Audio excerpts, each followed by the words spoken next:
वही बातें करनी है, मोस्टली बातें ऑलरेडी जीवीएम में हो चुकी हैं सर, इसलिए उसके बाद बाकी बाकी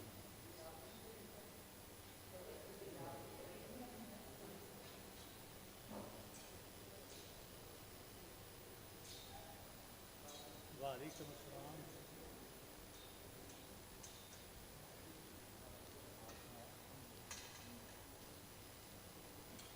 आपकी कंपनी का नाम क्या है?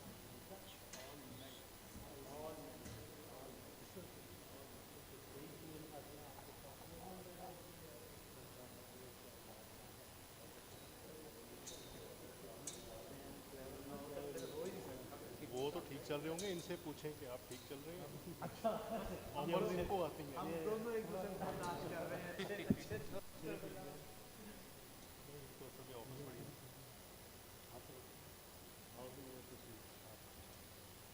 ये मेरे कैमरे से भी हैंग हो जाता है। इधर भी बना लें भाईजान असल में ये मेरे गिम्बलर। कैमरे से बनाया। गिम्बलर भी यूँ कर जाएगा ना अंदर से। हाँ गिम्बलर यू भाई, टर्न। हेलो, हमारे भी बना दें। ये इधर ही बना। ये कैप्शन लगा देना कि अर्लीस्ट अराइवल्स। साथ टाइम स्टैम्प आ गए इसके। समीर घड़ी भी तो हो जाएगी ना, घड़ी भी हाँ देखनी हाँ पड़ेगी। हाँ।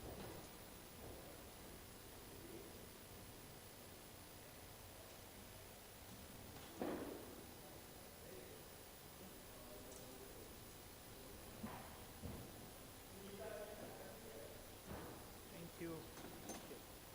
पता चल गया कि हमारी हाजिरी हम पहुंच गए ना। अब जा सकते हैं। अब आप फेसबुक पे हमारी लगा दें। हाजिरी लग गई है। रजाक साहब चेयर्स कम करवा दें, चेयर्स उठवा दें थोड़ा। आ रहे हैं, हम शुरू करने लगे 5 मिनट में। जी माइक्स रेडी है।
Hello, hello, hello. Mic check. 1, 2, 3.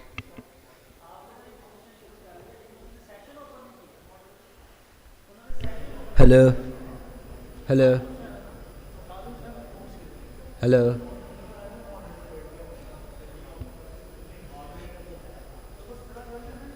Sunil भाई आवाज़ आ रही है?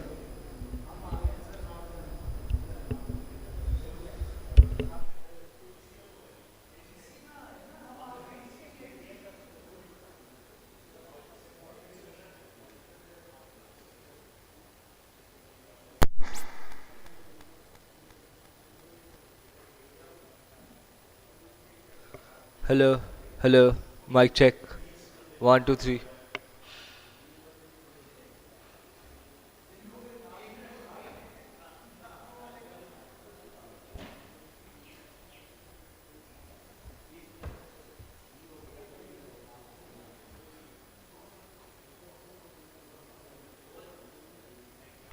Hello, hello.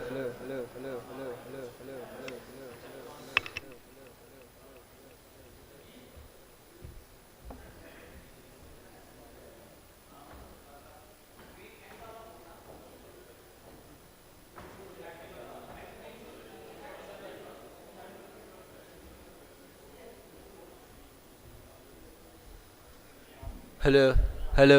Mic check.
Bismillahirrahmanirrahim, sir. Thank you so much, sir, for joining us today. Today is the last session, and we have this senior leadership symposium. And the intent of this leadership symposium was just to formulate ways how to address the few of the issues related to the membership, as well as the criterias. Do we need to reform our constitution or update the membership criteria? So we have actually invited many of the seniors of society today, but I hope they will be joining us shortly. But I think we should not delay it further. And since we have a few of the senior members from the society with us, so I would just share the updates from the recent general body meeting that was held on Friday, as well as the previously at Faisalabad general body meeting in 2024, where we decided that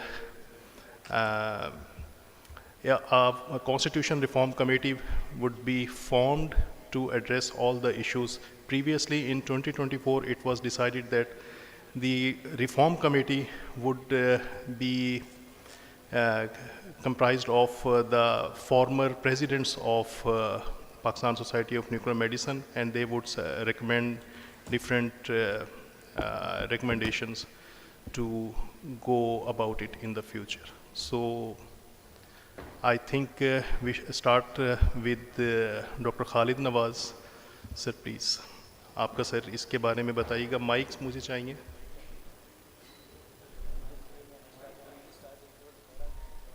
नहीं, बस start हो गई है. चले, it's okay, कोई ऐसे important नहीं है. चलें आपको.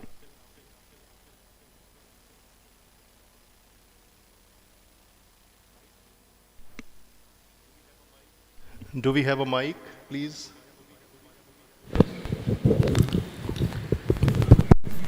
Sir with this background sir kindly इसमें हमें गाइड कीजिएगा. हमारा जो इस बार एजेंडा है वो यही है कि इसको हम एक स्टीयरिंग कमेटी बनाई जाए जो रिकमेंडेशन, क्योंकि रिसेंटली इलेक्शंस के अंदर जो हमें इश्यूज फेस हुए उसमें ये था कि बहुत से ऐसे लोग, अब कॉन्स्टिट्यूशन कहता है कि आपके वो तमाम फिजिशियंस जो न्यूक्लियर मेडिसिन में काम कर रहे हों या किसी ने काम किया हो, इवन फ्रॉम एलाइड स्पेशलिटीज़, अगर उनके 3 साल का एक्सपीरियंस है तो they will be full member, और once a full member will always remain a full member. फिर इसके अलावा any master degree holder working in nuclear medicine department वो भी एलिजिबल होगा फुल मेंबरशिप के लिए. उसमें फिर बहुत सी एनॉमलीज ये थी कि कुछ लोग जिन्होंने पास में काम किया, चाहे 1 साल के लिए काम किया. एक रिसेंट एग्जांपल मैं देता हूँ. हमारे डिपार्टमेंट में एक फार्मासिस्ट आए जो कि मास्टर डिग्री होल्डर थे, बट उनका just he had 1 month experience in our department and he left. But as per this constitution जो कि छोड़ गए हैं, उनका कोई न्यूक्लियर मेडिसिन से वो भी एलिजिबल हैं एज फुल मेंबर, और once a full member will always remain a full member. So we need some criteria, some filter process of filtration कि इन इनॉमलीज़ को किस तरह एड्रेस किया जाए. सो लास्ट टाइम हमने यही डिसाइड किया था कि एक स्टीयरिंग कमेटी होगी, और आई थिंक एक हमारी डिस्कशन तो मल्टीपल जनरल बॉडी मीटिंग्स में ऑलरेडी हो चुकी है. लास्ट मीटिंग में प्रेसिडेंट को ये एक इख्तियार दिया गया था कि ही वुड नॉमिनेट पीपल, और जो इसमें कॉन्स्टिट्यूशन रिफॉर्म कमेटी को बनाएंगे. गुड सर, आई थिंक अभी तक नहीं हुई सर. और क्या कुछ आवाज़ आ माइक साउंड इट्स वर्किंग. हाँ जी, इट्स वर्किंग. इसमें नहीं काम कर रहा. के बाद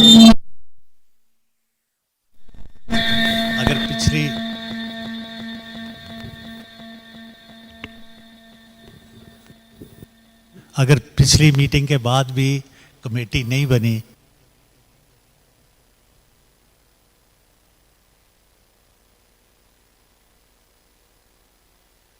डॉक्टर मेरी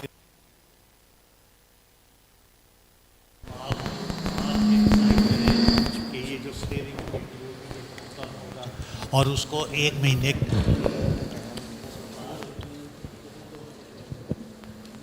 अपनी सजेशन ये है कि ऑल फिजिशियन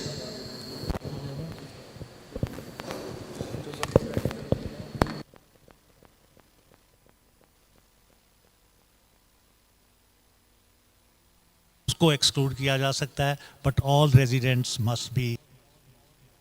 दूसरे नंबर पे आ जाते हैं रेडियो केमिस्ट और फिजिसिस्ट, तो इनफैक्ट उनको भी मेंबर होना चाहिए।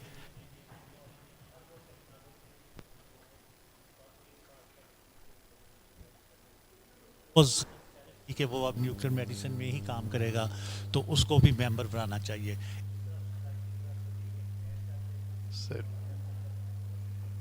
सर इसी में सर एक का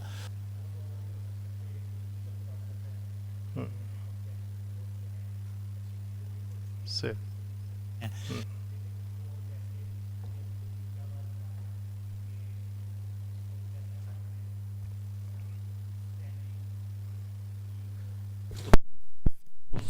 वोट का हक होगा, और इनफैक्ट उनका सिस्टम बड़ा ठीक चल रहा है।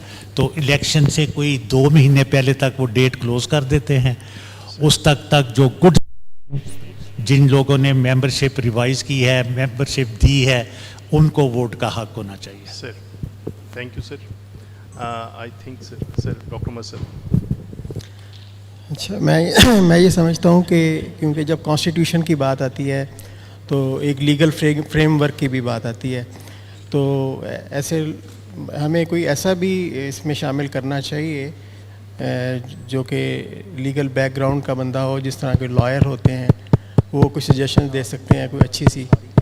और इसके अलावा एक और मेरे जहन में ये आ रहा था कि रेडियोलॉजिकल सोसाइटी ऑफ पाकिस्तान में भी बहुत से न्यूक्लियर फिजिशियन भी मेंबर बने हुए हैं, तो हम क्यों नहीं रेडियोलॉजी के लोगों को भी अपना मेंबर बनाते ताकि इसका बेस ब्रॉड कर सकें हमें। सर इसमें बस एक थोड़ा सा एक हमें रिस्क होता है कि वो आउट नंबर हो जाएंगे न्यूक्लियर फिजिशियंस, और फिर शायद आपका अगर कंट्रोल, जिस तरह ऑन्कोलॉजी सोसाइटी में आप देखें मेंबर्स सब लोग होते हैं, बट वोटिंग मेंबर जो हैं वो वही लोग हैं जो कि क्लिनिशियंस हैं। मेंबर्स तमाम लोग हैं, जस्ट वोटिंग मेंबर्स जिस तरह डॉक्टर सुहेब भी हैं अभी ऑन्कोलॉजी सोसाइटी के, तो उसमें अगर आप देखें तो voting members are only physicians. सही है, तो ठीक है।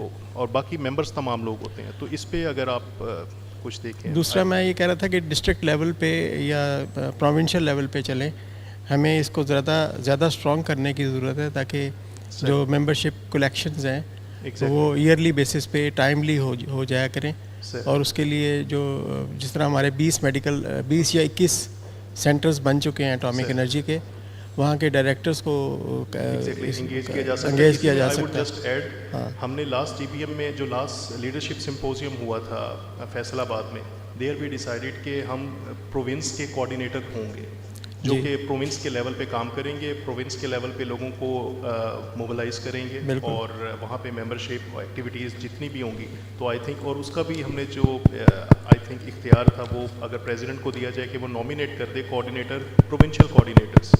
तो अगर एक ऑफिशियल अनाउंसमेंट हो जाए, हमने डॉक्टर नुमैर को पंजाब का किया था, डॉक्टर आकिफुल्ला का डिसाइड हुआ था कि वो KPK देखेंगे, डॉक्टर रिफत का सजेस्ट हुआ था कि सिंध को देखेंगी डॉक्टर रिफत या डॉक्टर लुबना, तो doctor Lubna is in EC, तो आई थिंक डॉक्टर रिफत देख सकती हैं। डॉक्टर खुशनसीब का डिसाइड हुआ था कि वो कोयटा में। आई थिंक कि अगर इसको हम ऑफिशियल अनाउंसमेंट हो जाए कि प्रोविंशियल लेवल पे ये कोऑर्डिनेटर हैं जो कि सोसाइटी के जितने भी एक्टिविटीज़ हैं उनको थोड़ा सा देखेंगे, और तो आई थिंक ये भी बेहतर हो जाएगा। डॉक्टर नुमैर शाहिद सर, उनका हम कुछ कहना चाह रहे हैं सर, बेटा माइक दे दे। डॉक्टर अख्तर सर, सॉरी आप सर कुछ कहना चाहेंगे सर? डॉक्टर अख्तर को पहले दे दें सर,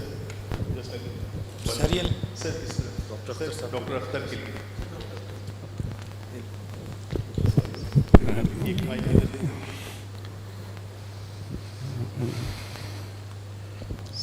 मेरा जो ओपिनियन है कि क्योंकि ये क्लिनिशियंस की सोसाइटी बनी है, और जितनी भी क्लिनिशियन की सोसाइटी है, चाहे रेडियोलॉजी हो चाहे ऑन्कोलॉजी हो, उसका फॉर्मेट देख लें कि वो कैसे है, because this is representative of clinician society. तो उसकी जो फुल मेंबरशिप है उसी पे रिस्ट्रिक्ट रखें। बाकी आप सब कमेटीज़ जितनी भी बनाना चाहें बना सकते हैं वो।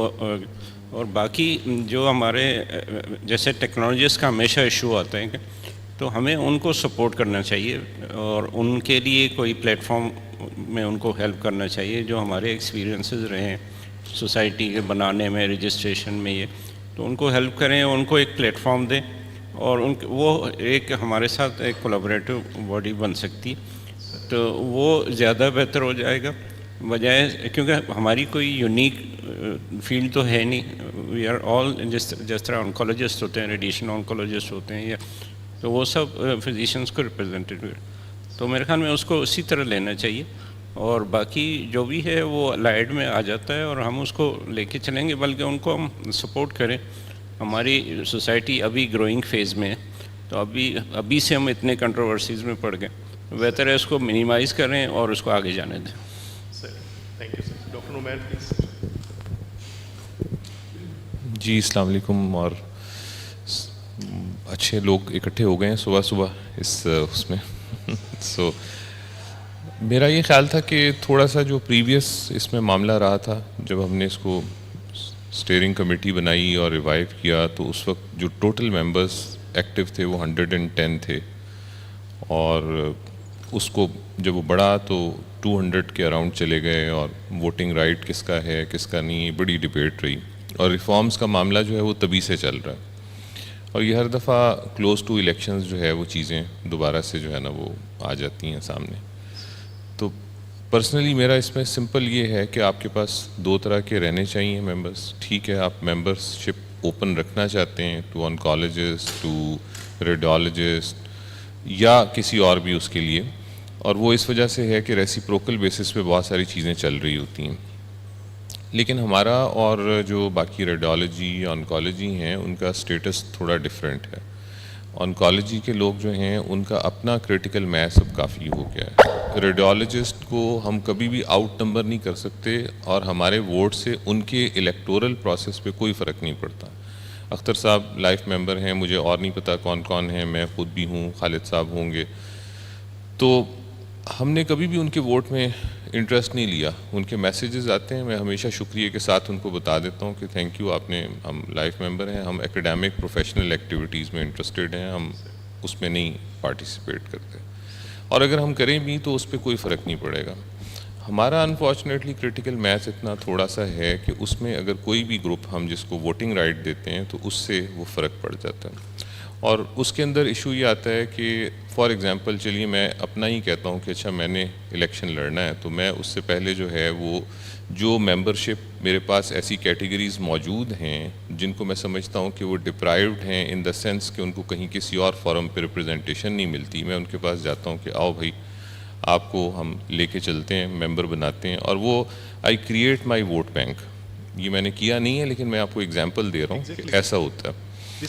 और इलेक्टोरल प्रोसेस के पास जाके मैं उनको कहता हूँ कि भाई आपने स्पेंड भी कुछ नहीं करना, वो भी हम खुद ही मैनेज कर लेंगे, आप बस एक फॉर्म भर दीजिए कि और बस आपने वोट मुझे देना है। तो I create a vote bank for my self, और वो इलेक्टोरल प्रोसेस जो ही ओवर होता है मैं भी उनसे मिलता हूँ, किसी एक आध मीटिंग में, किसी एक आध में उसको कॉम्पनसेट करता हूँ। They don't get true representation, या जो उनको करना चाहिए या जो उनको मिलना चाहिए वो नहीं मिल पाता, क्योंकि हमारा फोकस तो न्यूक्लियर मेडिसिन फिजिशियंस के ऊपर होता है।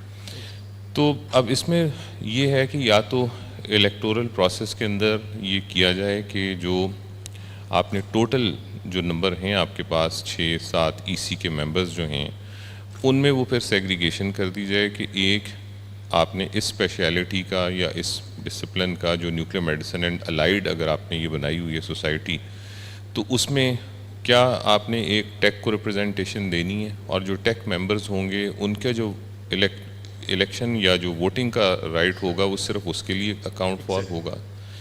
जो आपने फिजिसिस्ट है वो इस पर्टिकुलर उसके लिए ही सिर्फ वो कर सकेंगे, और क्या ये जो थर्ड कैटेगरी है ये सिर्फ इसके लिए कर सकेंगे। तो क्या आप इसी में ऐसी चेंजेस लाना चाहते हैं कि फॉर एग्जांपल, और मैं ये नहीं कह रहा कि इसमें आप जो है वो पब्लिकेशन सेक्रेटरी को आप कन्वर्ट कर दें कि जी बस वो फिजिसिस्ट होगा, नहीं। उससे एक बड़ी प्रॉब्लम ये होती है कि वो लोग समझते हैं कि अच्छा हमें जो है ना वो थोड़ा सा नीचे दे दिया, हमें क्यों नहीं ऊपर की 3 सीट्स के लिए करते। ठीक है, तो पर्सनली मेरा ये ख्याल है कि उनको भी रिप्रेजेंटेशन मिलनी चाहिए, लेकिन क्या आप उसके लिए जो है VP1, VP2, VP3 बना सकते हैं? क्या आप joint secretary 1, joint secretary 2, joint secretary 3 बना सकते हैं? ये रिफॉर्म्स के अंदर देखने वाली चीज़ें हैं जहाँ पर उनको लगे कि हाँ जी हमें कोई एक ऑनरेबल किस्म की डेजिग्नेशन भी मिल गई है। एग्जैक्टली हमारा वोटिंग राइट सिर्फ उस पर्टिकुलर कैंडिडेट के लिए होगा।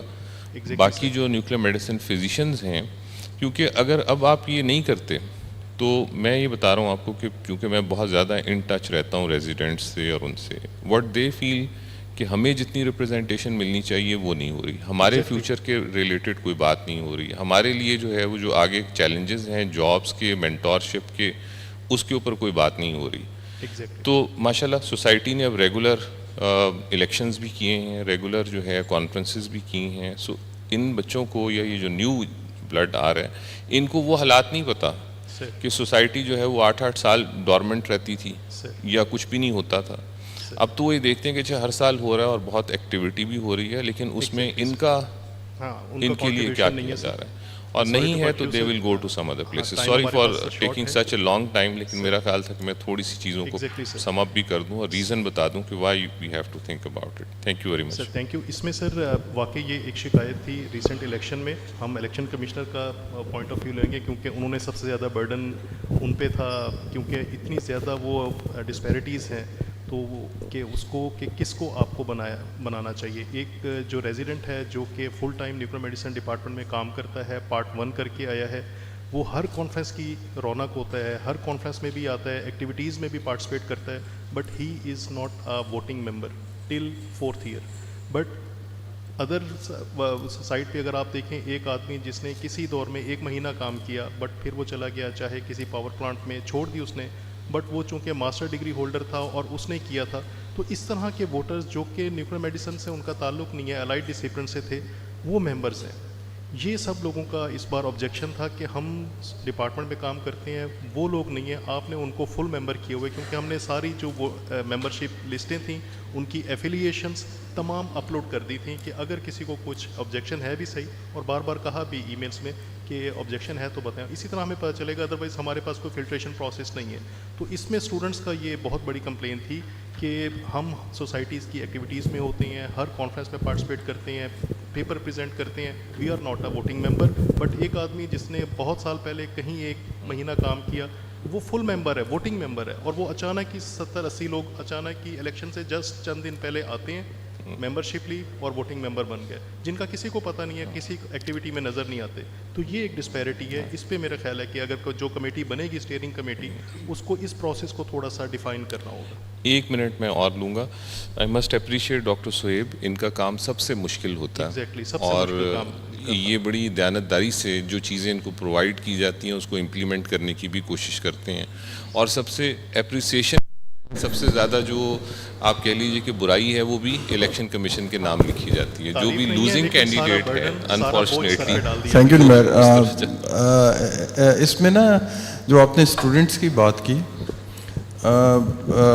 रेजिडेंट्स हैं, ठीक है, काम करते हैं, वो फ्यूचर में इस सोसाइटी के बहुत एक्टिव मेंबर होंगे, फुल मेंबर होंगे, तो वो तो उनका स्टार्टअप है उसमें, तो मेरा नहीं ख्याल है कि हम उसको किसी और से कंपेयर करें। बाकी दूसरी जो स्पेशलिटीज़ हैं जो नॉन न्यूक्लियर मेडिसिन फिजिशियंस हैं, वो भी बहुत हमारी इसका बहुत इम्पोर्टेंट हिस्सा हैं, उनको होना चाहिए इसमें। जो काम कर रहे हैं हार्ड, हाँ, बहुत क्लियर किस्म के रूल्स हों। और मेरी सजेशन ये है कि इलेक्शन से तकरीबन महीना पहले जो है ना लिस्ट फाइनल हो जाए, वोटर्स लिस्ट जो है ना। सर व्हाट अबाउट अगर आप उनका जो गुड स्टैंडिंग मेंबर है, जो कि एटलीस्ट 2 कौन? to 3 गुड स्टैंडिंग मेंबर को अगर क्राइटेरिया बना लें कि जो 2 से 3 साल से गुड स्टैंडिंग मेंबर हो और उसकी फ़ी भी पेड हो, ताकि वो जो लास्ट मोमेंट पे आके एग्जैक्टली बिल्कुल आई एग्री विद दैट। 6 माह पहले की या 2 साल से कंसेक्यूटिव मेंबरशिप कर रहे हो, डिफॉल्टर ना हो, तो कोई ऐसे- मतलब शक्ल नज़र आती रहे लोगों को, सोसाइटी के अंदर कुछ पता हो लोगों को, अचानक ही एंड पे आके सिर्फ वोटिंग के उसमें वो करके फिर उस पर एतराज़ भी करते हैं कि ये फलाने का वोटर है, फलाने का वोटर है, तो I वो would sir request you कि आपने चूंकि किया था तमाम मेंबर्स की, सीनियर मेंबर्स की अप्रूवल के साथ कि अगर आप इलेक्टोरल प्रोसेस को अगर कुछ डिफाइन कर दें, एक डॉक्यूमेंट अगर आप बना दें, क्योंकि multiple time find I'll do that next election से पहले आप बना दें, उसमें स्टीयरिंग कमेटी उसको इवेलुएट कर लेगी, मेंबर्स जितने भी हैं वो ठीक। हम सारे मेंबर्स को फॉरवर्ड कर देंगे। ठीक है। और उसमें अगर किसी मेंबर का ऑब्जेक्शन नहीं आता तो जिस तरह हम मिनट सर्कुलेट करते हैं, अगर विद इन अ वीक उसका ऑब्जेक्शन नहीं आता तो वी कंसीडर इट अप्रूव्ड। ठीक वो है। हम डॉक्यूमेंट तमाम मेंबर्स को सर्कुलेट ठीक, कर देंगे ठीक। With the approval of steering committee, और उसको फिर अडॉप्ट कर लेगी society. Very good idea next election से पहले एक इलेक्टोरल प्रोसेस डिफाइन हो जाएगा। बाकी जो स्टीयरिंग कमेटी है वो ऑलरेडी जनरल बॉडी मीटिंग के थ्रू प्रेसिडेंट को लास्ट GBM में 2024 में एक इख्तियार दिया गया था कि वो नॉमिनेट कर सकती हैं मेंबर्स को।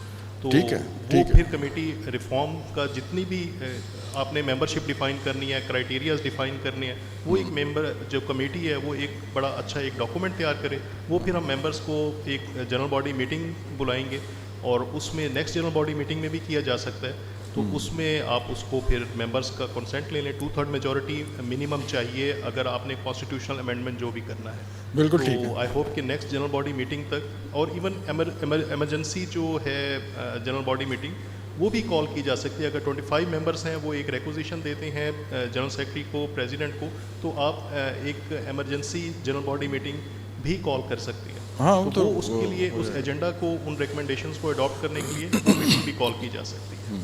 तो I would request doctor Humayun sir, अगर आप कुछ ऐड करना चाहें सर, क्योंकि we have just 5 minutes more. Sorry I am little late. जो आप कह रहे हैं, you know, that's sir perfect. हमने सर यही डिफाइन किया है कि एक स्टीयरिंग कमेटी होगी जो जो रिकमेंड करेगी, कॉन्स्टिट्यूशन को रिफॉर्म करेगी। जी, जी। प्रेसिडेंट उसके मेंबर्स नॉमिनेट कर देंगे, वो ठीक। कमेटी एक ड्राफ्ट तैयार करेगी, उसको फिर हम नेक्स्ट मीटिंग में, और वो उसमें मेंबर्स का क्राइटेरिया, वोटिंग मेंबर्स का क्राइटेरिया, गुड स्टैंडिंग मेंबर्स का क्राइटेरिया, हर चीज़ को डिफाइन कर देगी। और बिल्कुल। उसको फिर हम नेक्स्ट जनरल बॉडी मीटिंग में प्रेजेंट करेंगे टू ऑल द मेंबर्स। और जो लोग एब्सेंट भी होंगे उनको जूम पे भी ले सकते हैं, और उनको फिर ईमेल के थ्रू भी वो ड्राफ्ट शेयर किया जाएगा। और उसमें 2/3 मेजॉरिटी के साथ जब रिस्पांस आ जाएगा उसको फिर अडॉप्ट करेगी सोसाइटी। प्लस उसमें इलेक्टोरल प्रोसेस को काफ़ी ज़्यादा इम्प्रूव करने की ज़रूरत है। तो डॉक्टर सुहेब चूँकि इसको बड़े अरसे से देख रहे हैं इलेक्शन के इलेक्टोरल प्रोसेस को, उन्होंने बड़ा अच्छा काम भी किया है, बट उसका सारा ब्लेम भी उन्हीं पर ही होता है डिस्पाइट इतनी एफर्ट्स। तो वो एक प्रोसेस को डिफाइन कर देंगे कि वो जो लास्ट मोमेंट पे एक लोग जी जी बिल्कुल। जो आप कि अभी इलेक्शन अभी आगे है ना, 1 साल ना, इस साल एग्जैक्टली कि हम उसको नेक्स्ट जनरल बॉडी मीटिंग से पहले इलेक्टोरल प्रोसेस भी आपका डिफाइन हो जाएगा। एटलीस्ट इलेक्शन से 6 माह पहले कट ऑफ डेट होनी चाहिए। Perfect. जो गुड स्टैंडिंग मेंबर है, जो जी। एटलीस्ट 2 साल से अपने ड्यूज भी पे कर रहा है, जो कि ट्रू मेंबर है, वही सिर्फ वोटिंग का उसको राइट होना चाहिए, ना कि वो कि जो 1 हफ्ता पहले अचानक ही कहीं से जी, आया बिल्कुल। है। और वो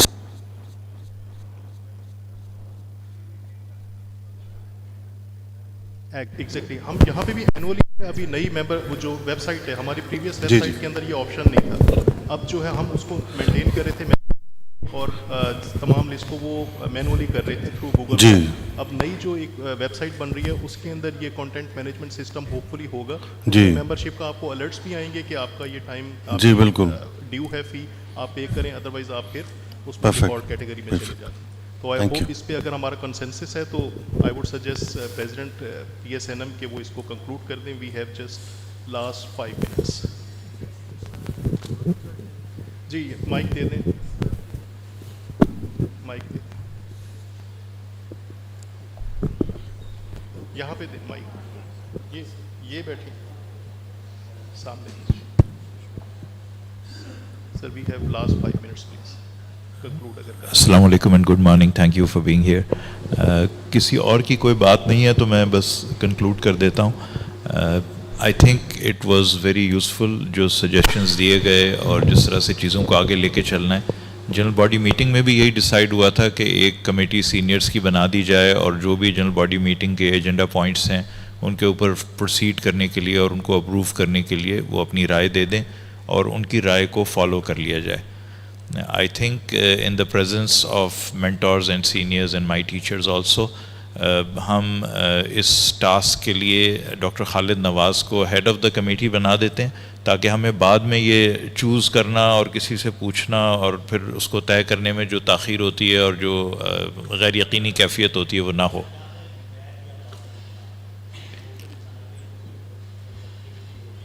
Sir, we will include them in the committee, but you will head the committee. So it is, but आप डॉक्टर बाबर से फिर अभी फ़ोन पे पूछ लें सर। तो it will be Dr. Khalid Nawaz, Dr. Babar, Dr. Numair, and Dr. Akhtar sir, Dr. Musab, and Dr. Humayun. आप लोगों की क्या राय है?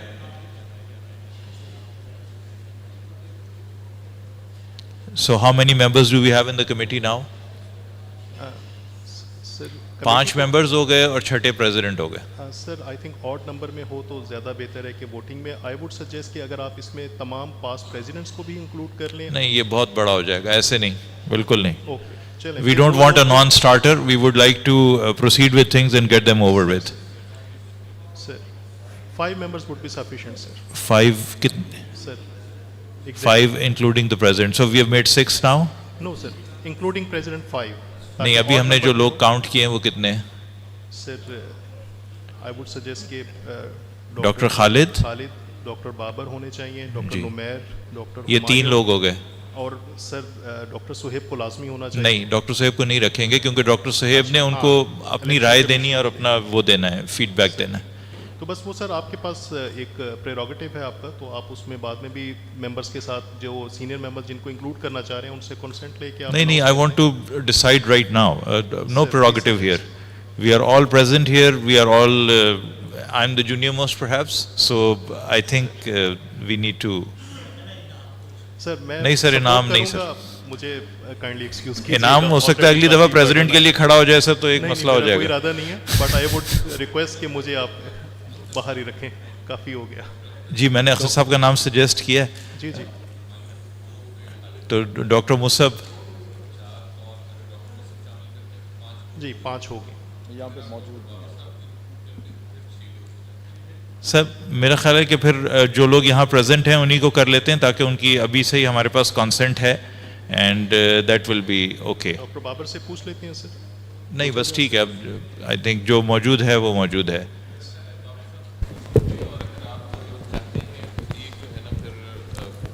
सर फिर डॉक्टर खालिद नवाज सर आप खुद फैसला कर लेंगे कि डॉक्टर बाबर को इंक्लूड करना है और फिर किसको एक्सक्लूड करना है।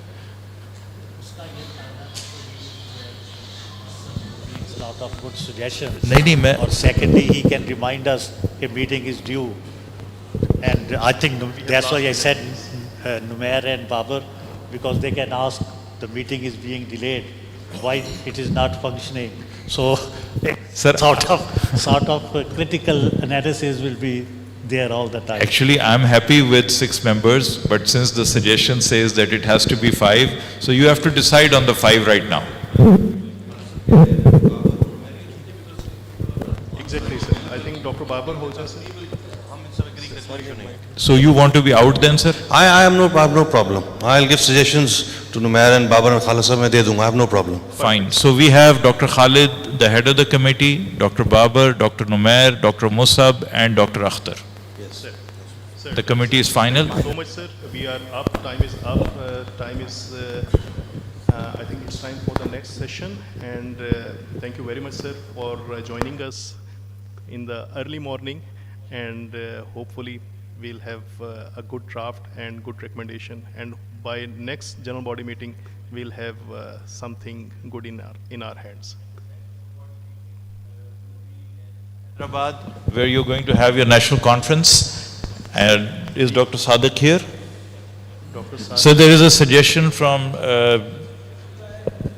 Dr. Inam that we should have a national conference, because we have this international conference where the national delegates, the national presenters don't get enough time to present their work, and the national speakers and faculty cannot not all be accommodated in the half days that we have and the full day that we have.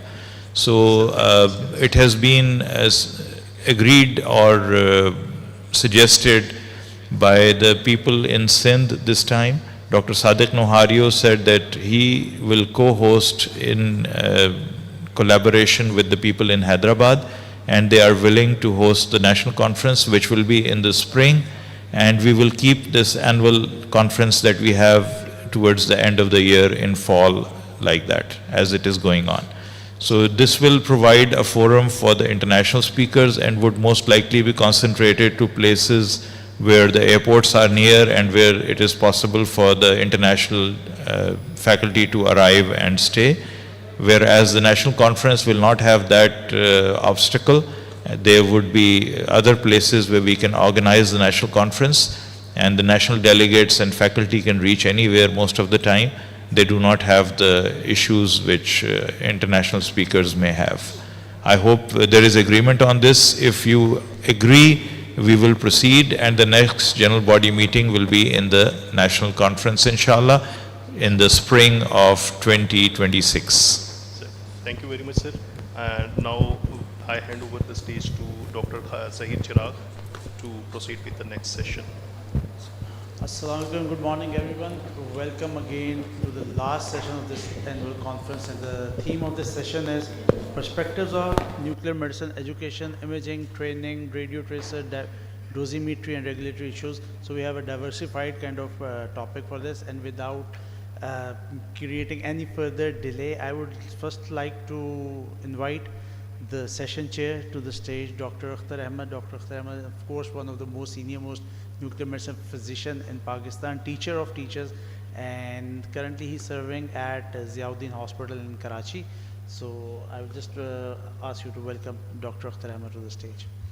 Second on, I would also like to take this moment to invite co-chair Dr. Kaisar Khan to the stage. Dr. Kaisar is a principal scientist, has more than 2 decades of working experience. He is currently posted at Penstech as the head isotope production division, and I would like him to come on stage and have his place. We have an exceptional lineup of speakers today from both Pakistan and abroad who bring diverse expertise across education, imaging technology, theranostic, dosimetry and regulatory framework. I will request all of the speakers to keep the talks within the allotted time so we can allow some space for the Q&A at the end of the session. With already taken the permission of the first speaker, we have just changed a bit of the schedule. The first talk would be by Dr. Ambreen Khawer.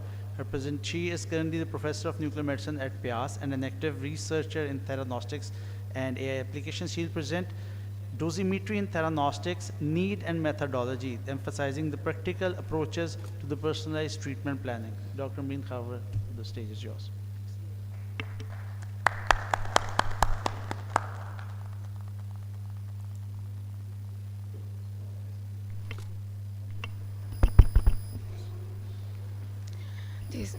Assalamu alaikum, ladies and gentlemen. Today the topic of my talk is radionuclide dosimetry, its need and methodology.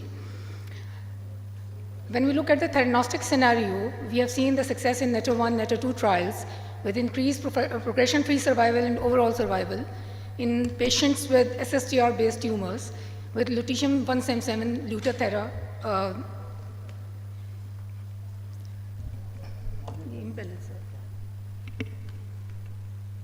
Excuse me, someone can just switch on that monitor also.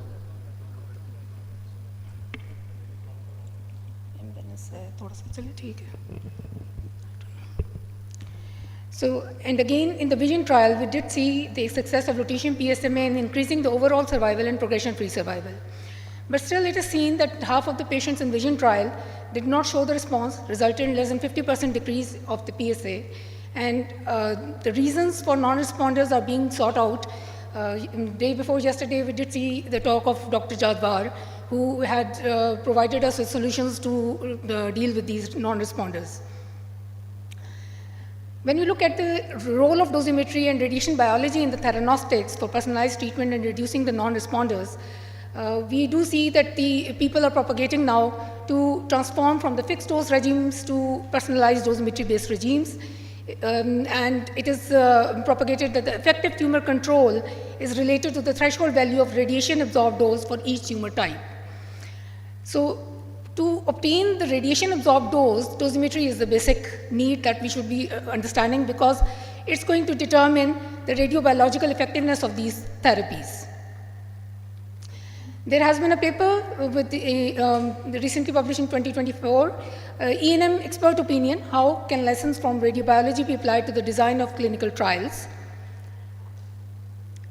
It has compared that what are the differences of these two therapies when we compare the EBRT and the TRT, that EBRT is treating predefined localized single or oligometastatic tumor, however, TRT is treating the metastatic disease. High absorbed dose rate is there in the EBRT as compared to low absorbed dose in the TRT. Homogeneous dose distribution is usually there in EBRT and heterogeneous in the TRT. Dose is given in the multiple fractions, 2 gray per fraction over a period of several days to weeks. However, in the case of TRT, we give the doses in the cycles. The total doses in the, or the total dosage in these cycles. Effect is dependent on the tumor radiosensitivity and microenvironment. In the case of EBRT, however, the tumor size, antigen density, tumor radiosensitivity, and microenvironment are affecting the absorbed dose in the case of TRT. There is well-defined dosimetry for EBRT from 50 to 80 gray to the being delivered to the tumor. However, in the MERT dosimetry, it is usually 15 to 30 gray in each cycle. The relationship between the regression and progression of single lesion and patient outcome is simple in EBRT, but it is very complex in the case of presence of the multiple lesions. When we see the radiobiological effects, which is usually defined in the form of the survival fractions, this is the first curve that we usually see.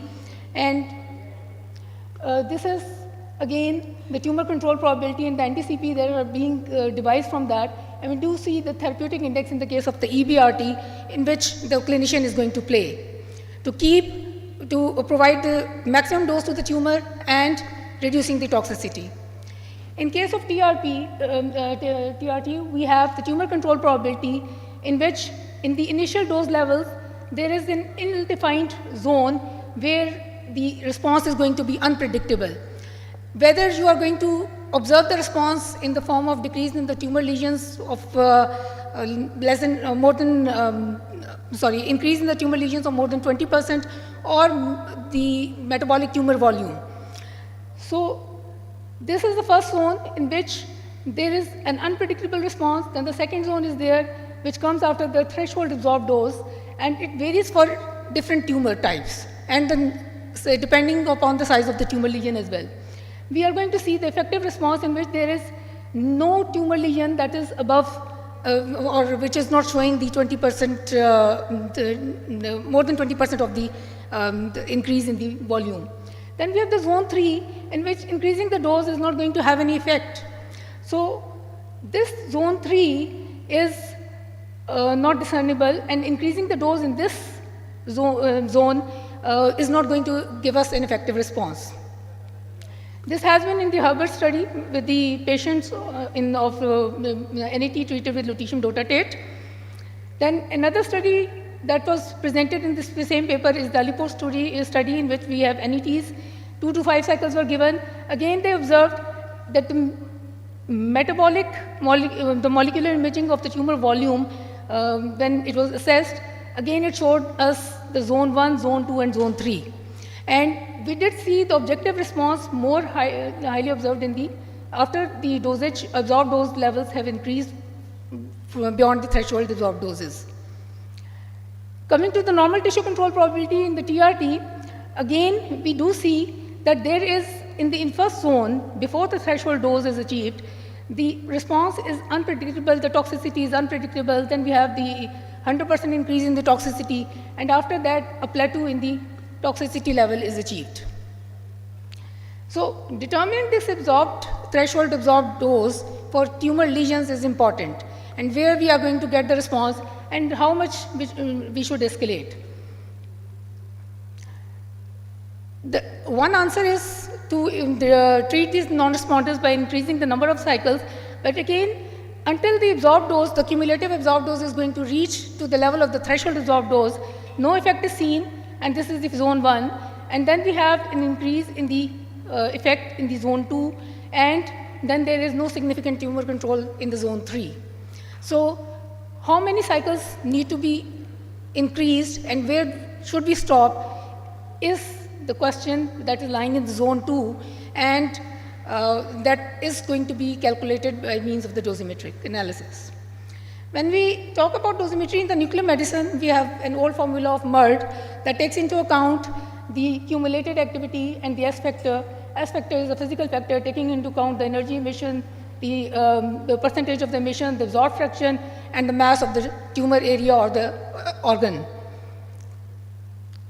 Talking about clinical dosimetry, the process for acquiring data to be used for determination of radiation absorbed dose is included in the clinical dosimetry. It has several steps. When we looked at the formula, the most important thing is the cumulated activity in the source organs or the tumor lesions. That these S factors, they're already available in the softwares.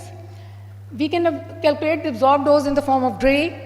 Effective whole body doses can be calculated, the total absorbed dose from the administered activity can be calculated, and again, in the last, the maximum tolerated activity that could be delivered to the patient in the form of number of cycles, that divided into number of the cycles can be calculated. The cumulated activity calculation requires the study of radiopharmaceutical biokinetics and definition of the source organ and target organ. And in this diagram, we can see that the source and target organ could be different. And again, the source and target organ can be same as well. Radiopharmaceutical biokinetics will depend upon the type of the radiopharmaceutical, the literature available for clinical and clinical pharmacokinetic studies, the instrumentation that will be used to observe these biokinetics, acquisition techniques that will be used, and the samples that will be used. Coming to type of the radiopharmaceutical, whether these are the organ-specific radiopharmaceutical or target-based radiopharmaceutical or antigen-based radiopharmaceutical, or whether these are designed for the cavities or for the whole body, the biokinetics will be different. Effective half-life of the radiopharmaceutical is extracted from the preclinical and the clinical studies in the literature, and the route of administration is also going to define the biokinetics of these radiopharmaceuticals. The instrumentation that can be used can vary from gamma probe to whole body retention by means of the external probes, ceiling mounted giga counters, dual head SPECT CT or SPECT cameras, PET CT cameras, and the samples that can be incorporated include the blood and the urine samples.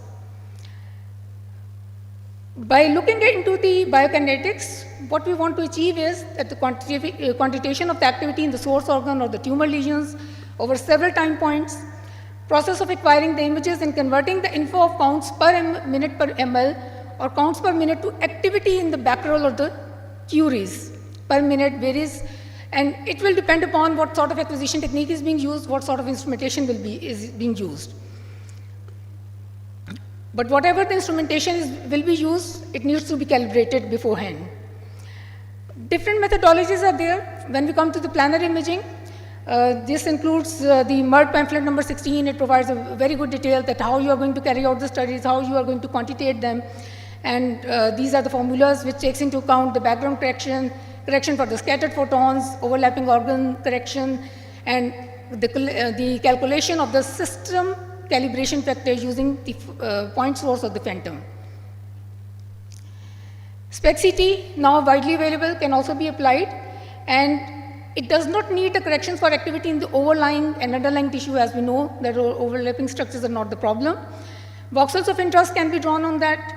Volume of organs can be determined using the CT-based mass and density. And however, the calibration factor still needs to be calculated. Even PET CT can also be used. We do see the long half-life PET CT the agents to be used as the surrogate markers for determination of the doses for the therapeutic radionuclides. Then the samples that can be used are the blood sample or the urine sample. These are the Eppendorf tubes that are usually utilized to measure 1 ml samples and then to measure the counts in these samples in the well counters and determination of the activity in these samples. And the percentage of activity in these samples is then determined.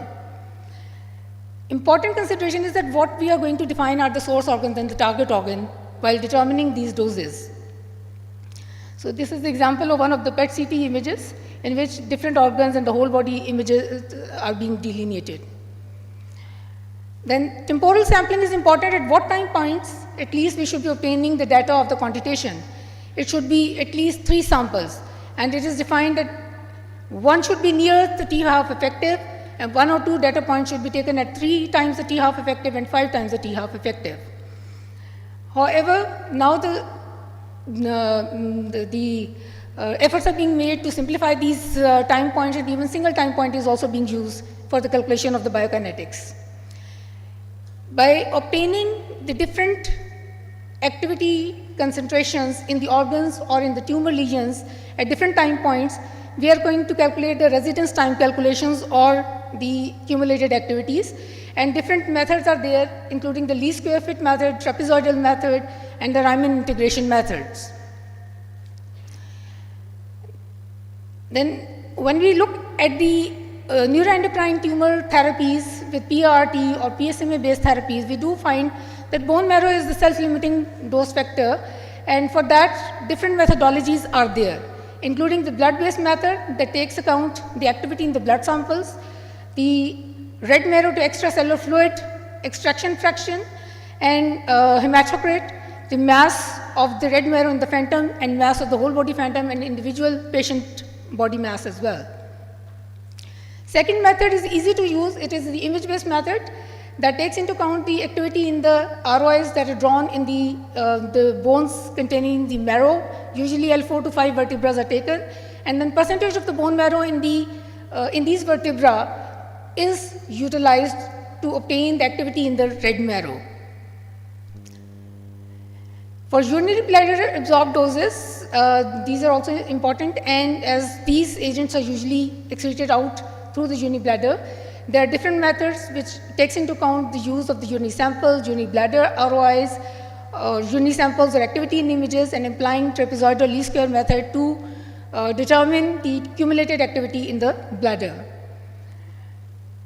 Then, after calculating the accumulated activities, the Olinda EXM is one of the software in which 2-hour or 4-hour voiding intervals are utilized along with these cumulated activities to determine the urinary bladder wall absorbed doses. Coming to S-factor calculation, we do not need to do hard work in that. These are already calculated, starting from way back in early 70s, where the geometrical base phantom were available, and they calculated these S-factors available in the MERD pamphlet 11. Now there are various softwares, Olinda, Dosisoft, Stratos, Dosimetric, IRECDOS, MERD-Calc. The S-factors are already inbuilt. You just have to input, place the input of the accumulated activities or the time point activities, and it is going to let you calculate the absorbed dose fraction or absorbed doses in the organs or the tumors. The target organ absorbed dose calculation, these are again commercially available softwares are available for delineating the target absorbed doses which we are interested, that is the tumor, and in the same way these softwares can help you. The whole body effective doses are to be determined, and total absorbed dose is then determined because what we obtain as a result from these softwares is the absorbed dose in gray per gigabecquerel and or per megabecquerel, and we have to calculate the total absorbed dose from the activity that is administered, that is 7.4 gigabecquerel in one cycle. Post-therapeutic absorbed dose calculation for therapeutic radionuclides can be obtained by the mathematical extrapolation of the pharmacokinetic analysis of complementary theranostic diagnostic radiopharmaceutical and adjusting it for physical half-life of the therapeutic radionuclide as well. Maximum tolerated activities are dependent upon the normal tissue control probabilities and the tumor control probability levels, and keeping that in mind, we can calculate the maximum tolerated activities that could be delivered to the patients.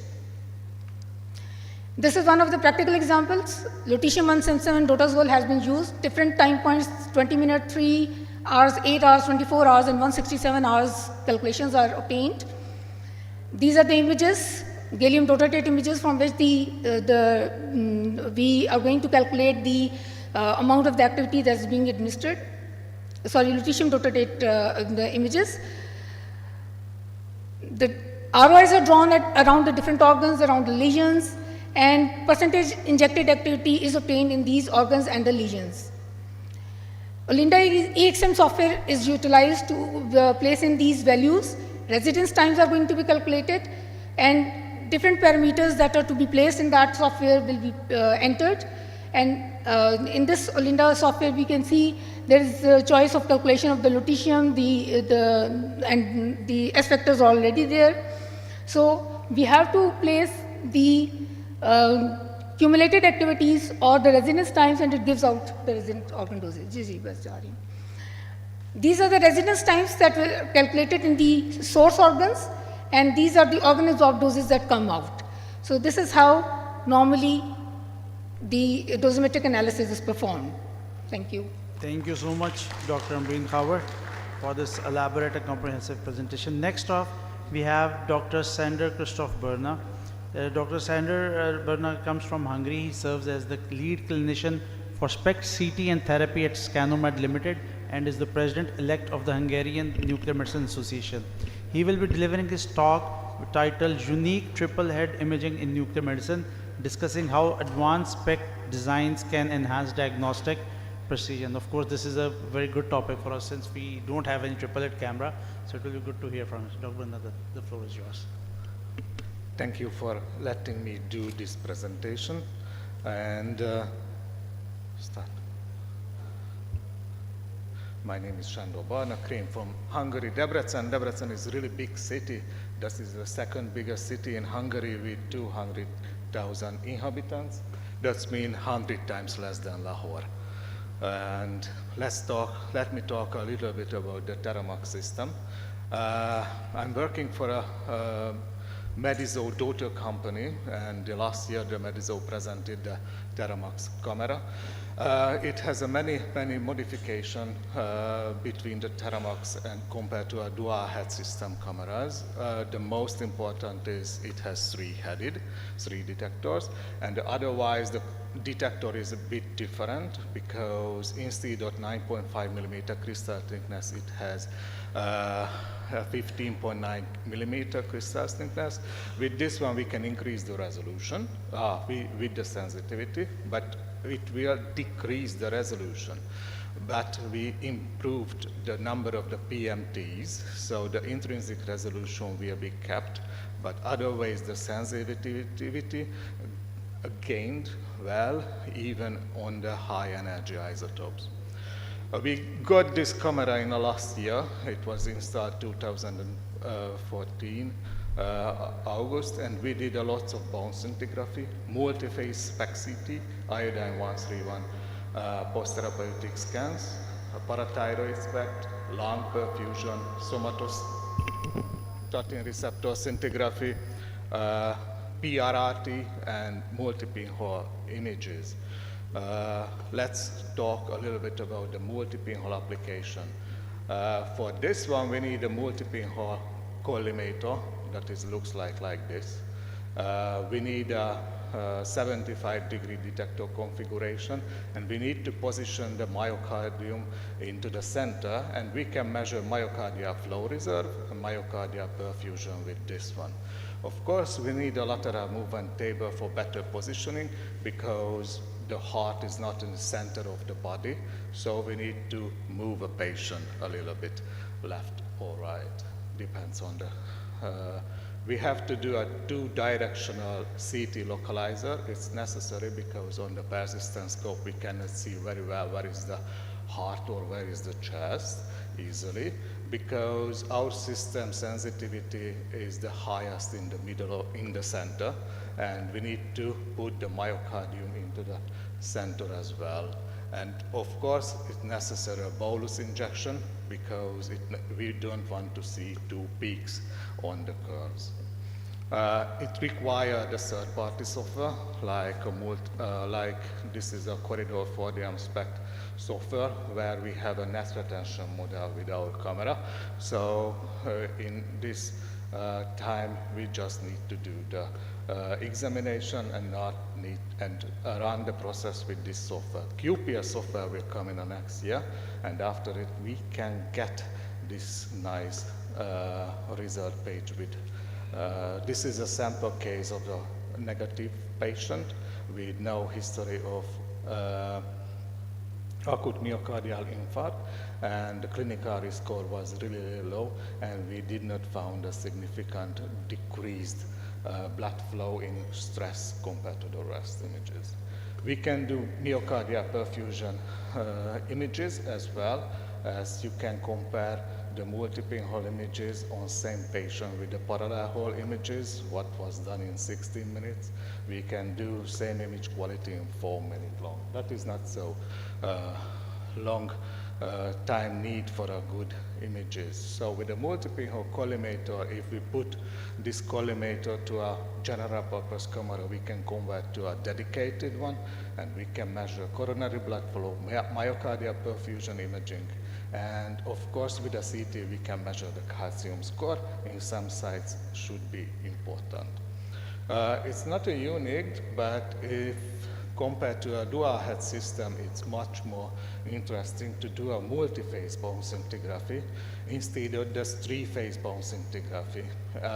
In our center, we replaced the three-phase bone with a new multi-phase bone SPECT CT. So we do an early SPECT and a late SPECT with MDP. We have to do basically for the late phase CT with multiplanar reconstruction and metal artifact reduction. It's important because we would like to see this bone tissue next to the metal implantation. After it, we generate attenuation corrected images, and we can make a fused SPECT CT and easily analyze the images. And we make a whole body SPECT only in 12 minutes. The early SPECT and the late SPECT for 4 minutes long with a 12-minute long whole body SPECT. It's equal to a 20-minute long acquisition, and we can get this kind of images. What is the indication of this scintigraphy? Basically, we can call it pain scintigraphy, because in orthopedic cases, prosthesis loosening and prosthesis changes, pain is the most indication. For traumatic region, persistent post-therapeutic pain. For rheumatological reason, long-standing joint pain, and neurosurgical indication is heavy back pain or post-surgical changes. So it's a pain scintigraphy. Let's see some examples. We did around 300 multi-phase SPECT CT in Debrecen in 1 year, and these are some examples. Here is, we cannot see the bone is connected with a prosthesis, and next to it there is a high uptake that is a typical sign of the loosening. Next one here is the femoral acetabular shell is loosening, because here we can see distance between it and we can see a high uptake. Otherwise, on this image here we can see a really huge uptake, and here there is a fracture in it. And in this case, here we can see more sclerotic area, and here is we can see more sclerotic area. This is a typical sign is stress indicated bone reaction, because the implantation is not in a best position. I know it's not too easy to operate the knee, but sometimes it can cause of the patient problem. We do a whole body SPECT instead of whole body planar scintigraphy, but on whole body SPECT not too easy to navigate and count the ribs, count the vertebrae where we can find hotspot. So we have a synthetic CT solution. With this one, we generate a CT from a SPECT, and we can use for navigate on the whole body SPECT only. So we can count the vertebrae, we can count the ribs much more easily, where are the high uptake. This one not for the diagnosis, only just where we are, the location. And the name of the camera is Theramax, so let's see some post-therapeutic application where we can use it, compared to a dual detector system where we use our system in 25 minutes for one region post-therapeutic iodine 131 SPECT CT, which was a long time. If we compare with any Scan 3.0 Teramax system, 10 minutes per field of view we can make. So overall, in almost same time, we can make almost a whole body SPECT CT from a patient for iodine. It's important to reduce the scan time because of the patient comfort and optimal patient flow. We can do lutetium Lutathera images easily, and all of our images are quantitative, so the images one by one are comparable. In this case, this is the baseline image. This is the rest aging somatostatin receptor scintigraphy, and these one the post-therapeutic scans, and we can see the decrease of the activity, but between this one and this one we can see new uptake here, so we indicated the next therapies. I hope more therapies will come for this patient. In this year we did our first lutetium Pluvicto images. In this case, this was the first patient with only a few bone metastases because he was in a study, and easily we can do a 10-minute long whole body SPECT CT only for these patients. And this is the 2 hours, 1 day and 2nd day images, and we did only one CT because more is not required. Alpha therapies, I know alpha and beta. Beta is the particulars what we can detect with the gamma camera, but the alpha therapies has daughter elements which has gamma radiation, and in this case the radium-223 Xofigo cases we can make a post-therapeutic images, and with this one we can see if we see a less uptake, it's comparable with the pain reduce effect of the Xofigo.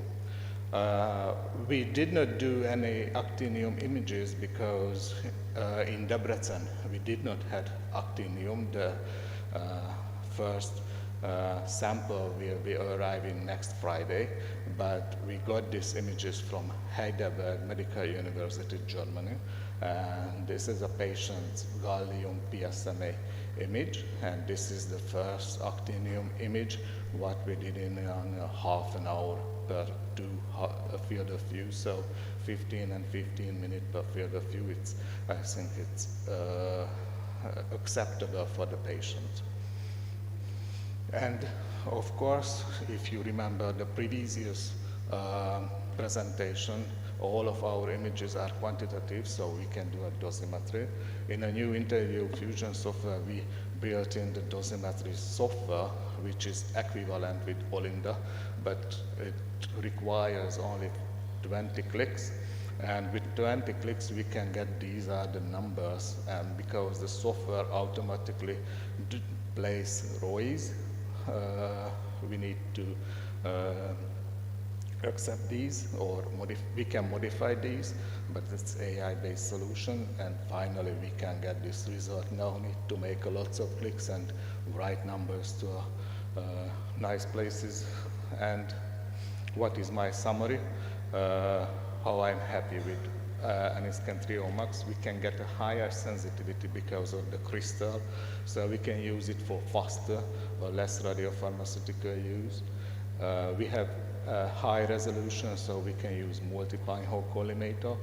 We have 3 detector, and we can use it for high energy spectrum as well. We have some AI solution like image enhancement, synthetic CT, and automatic ROI draw in InterView Fusion, and we can do specific application like coronary blood flow, myocardial perfusion with multi-pinhole collimator, or ECG-gated CT for calcium score. Thank you for your attention. Thank you so much, Dr. Bernan. You indeed get the bonus marks for finishing like 2 minutes before your allotted time. And we'll have the question answer at the end of the presentation. Thank you so much. Next on, we have an online presenter, Dr. Erin Grady. If she's online, I believe she's online with us at the moment.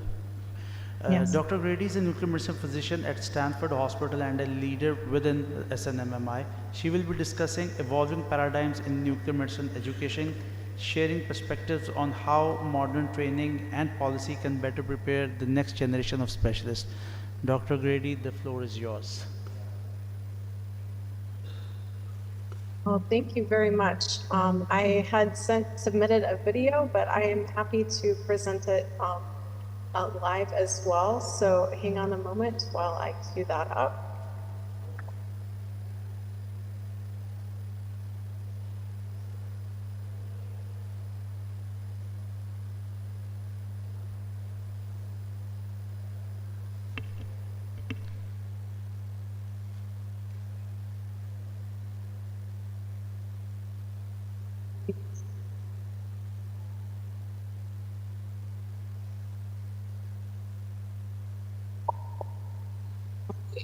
So we'll talk about evolving paradigms of nuclear medicine education. We'll talk first about the traditional curriculum, advances impacting the curriculum. So the traditional curriculum in the United States will go over what the ACGME framework is. And probably aware that the ACGME is the Accreditation Council for Graduate Medical. Excuse me, Dr. Grady, can you just improve your voice or microphone like closer to you? We are getting difficulty hearing your voice. Okay, can you hear me? Yeah, now it's fine. Thank you. Okay. You are also welcome to queue up the video that I had sent if that would be easier. But the core competencies are professionalism, medical knowledge, patient care, patient-based practice and learning and improvement, interpersonal and communication skills, and systems-based practice.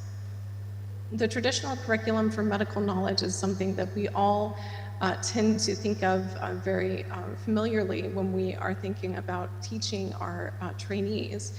We need to know things about radiation safety, general clinical medicine and general clinical nuclear medicine, in particular things about cardiovascular nuclear medicine, endocrine, infection imaging, musculoskeletal, neurologic, oncologic, pulmonary, and urinary tract imaging.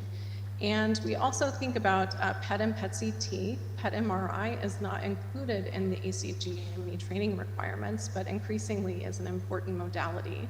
And this is for, of course, oncologic and non-oncologic indications.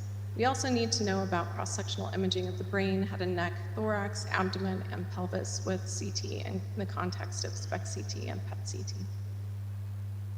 And we also have a number of other items that we think about with the medical knowledge competency with regard to stress testing techniques, use of diagnostic radiopharmaceuticals, and the instrumentation of all of the equipment that is in the nuclear medicine clinic, and also things that we do that are non-imaging studies like GFR.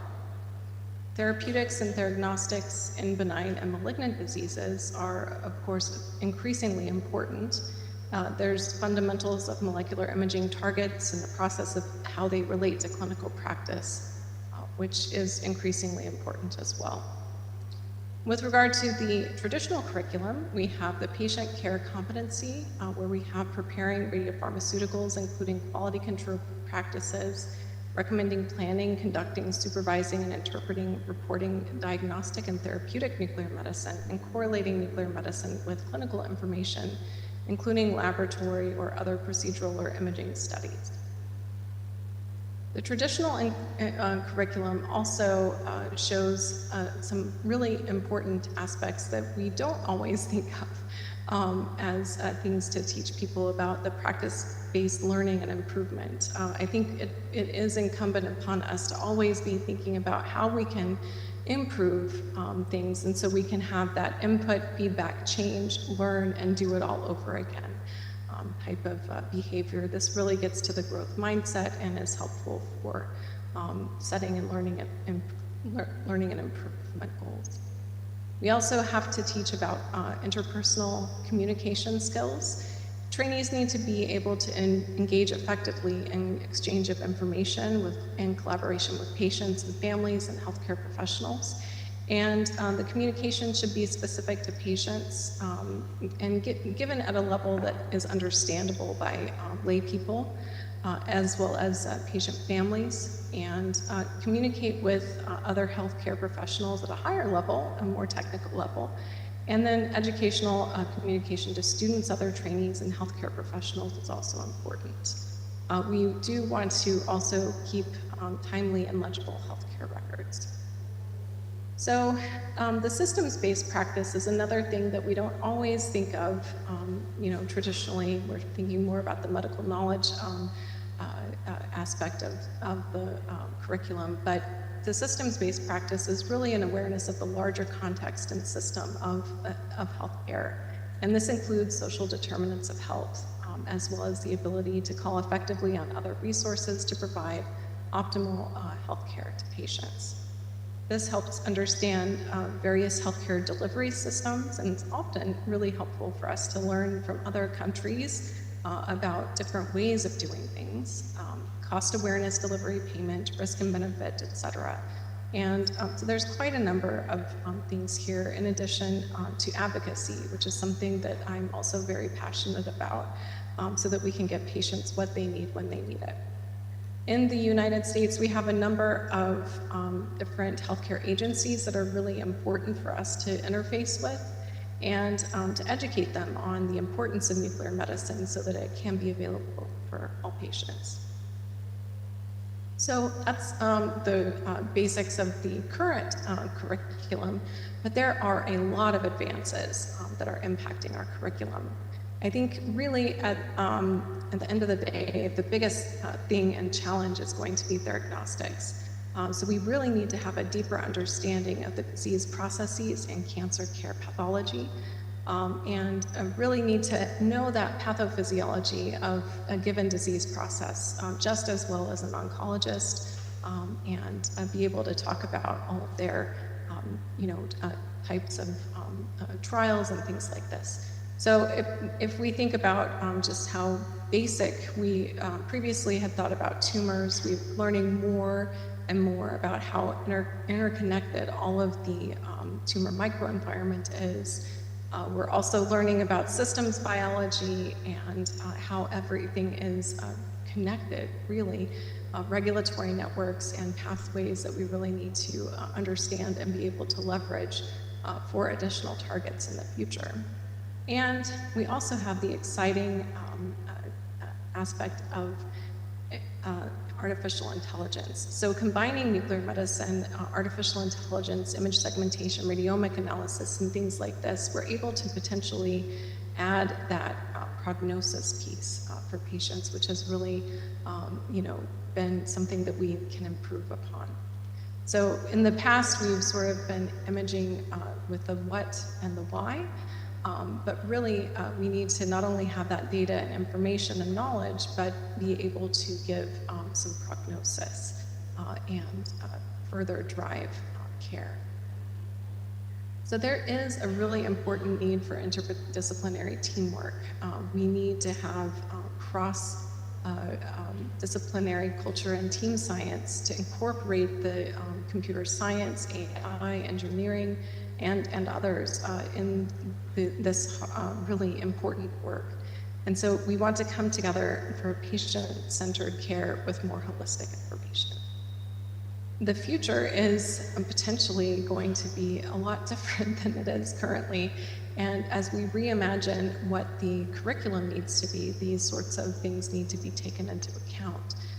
So that when we're thinking about medical imaging processing applications and cancer screening, we're not just thinking about some of the traditional things, but really adding in that AI piece with the tumor segmentation and radiogenomics.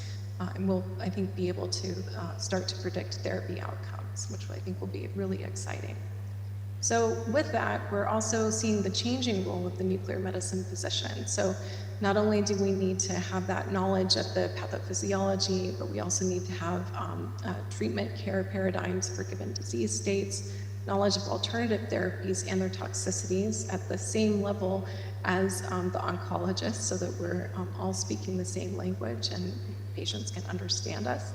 and management of treatment-related adverse events. We can certainly work in concert with oncology as we're managing some of these very complicated patients, but I think we really also need to have some of this knowledge ourselves.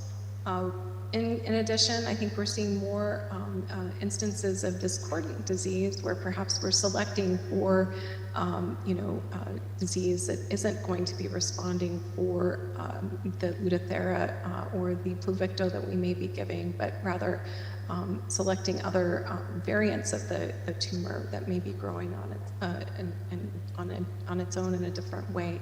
So understanding that is very important. We also probably need to have some knowledge of additional knowledge of nutrition in our complicated cancer patients, particularly when they're having some difficulty with eating, and some of the treatments that we give can cause some difficulty with appetite. And be open to conversations around end-of-life care, palliation, and coordinating those types of care for patients. We would like to see additional documentation of consultations and follow-up visits. We have an EPIC instance in our electronic medical record that's specific to the nuclear medicine clinic. So this helps us to track our initial consultations with patients and their follow-up visits, and document all of their imaging laboratory results as well. Of course, we need people to know about the appropriate coding, work closely with families and caregivers, and we're starting to have more larger teams, which I think are really fascinating development in nuclear medicine for us, where we have advanced practice provider, nurse navigator, and clinical nurses that are on the team, all helping to manage patients, which has been really lovely. We also need to be able to adapt workflows to larger volumes of therapy patients. As we start to see more patients for different things that they may be having, and more targets for different types of diseases, I think we're going to need to figure out ways where we can be clever about how we're planning our therapy clinic spaces and therapy times, etc. So I had mentioned artificial intelligence, and the curriculum really needs to cover the basics at the minimum. But I think we need some artificial intelligence that also is going to be able to help us with some diagnosis and prognosis. And maybe even some of the radiomic data can help us predict patients who may in the future become discordant. Then diagnostic improvements may be very helpful in that manner. Image improvement and filtering, I think we've seen very good examples of this. Image segmentation is really very helpful. That's a very tedious task. Large language models and generative AI can also be helpful in perhaps summarizing some of the things that we're saying in our report so that it can be understandable for patients. Foundation models and multimodal models are also things that I think would be really interesting. AI has been useful in several diagnostic and prognostic problems, such as disease classification, stage, grade, assessment, therapy response, and survival prediction. And methods have improved since initial handcrafted features to fully automate deep learning networks involve performance and reducing time and reliance on expert resources. However, achieving higher accuracy and generalizability really requires our access to larger multi-center data sets. And when we are training these AI models, I think it is going to be really incumbent upon us to make sure that, and when we're teaching people about these models, that we need them to know that the data that it is trained on is really going to potentially cause bias. And so we really need those large multi-center data sets to have generalizable models. So there's a number of challenges, I think, in AI, and these also need to be incorporated into the curriculum. We need to understand the safety, the oversight, and have stakeholder participation, need transparency about what the models are doing, and easy explainability, and bias awareness, fairness and support of context. Privacy, I think, is very important. And I think one of the big things for AI is being able to trust the output.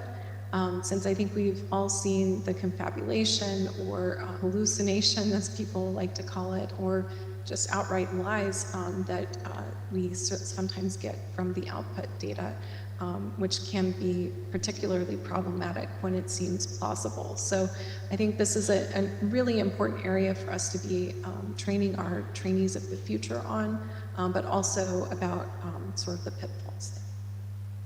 So I'm going to now hop into some recent publications. This is one of the best articles I think that is out there, that is the Guiding Principles on Education and Practice of Diagnostics. We see a number of things that are listed in this article. Of course, we won't have time to dig in very deeply, but this, I'm sure it's quite small on your end, but there's a plethora of information, so I would direct you to this article. And it's some of the things that we've already talked about and some of the things that we've already discussed as far as the basic current curriculum go as well. So some of that knowledge will not need to change, but I think we're going to need to add in some additional things to help us be the diagnostic practitioners of the future. I do want to say that we also had the Society of Nuclear Medicine approve a nuclear oncology curriculum from the Nuclear Medicine Program Directors Group, and I'll just put some of those highlights on the screen for you to see. This is organized in the fashion of the ACGME's competencies, and you can see that there's a number of things that need to be done in each area. Of course, the entire document is quite a bit lengthier than this, but you get the gist. I also do want to let people know that the ACGME is embarking on revisions for the program requirements of nuclear medicine. This is a very tedious exercise that happens about every 10 years. And later this month, we're going to be convening in Chicago to consider some of the new publications, to consider some of the emerging things that are happening in our field, which are really exciting, and thinking about the future of nuclear medicine and what sort of the next 10 years worth of program requirements need to be. And these recommendations, I do want to point out very clearly here, are going to be open for public comment. We're open to comments from anyone, anywhere, and I think the more comments, the better.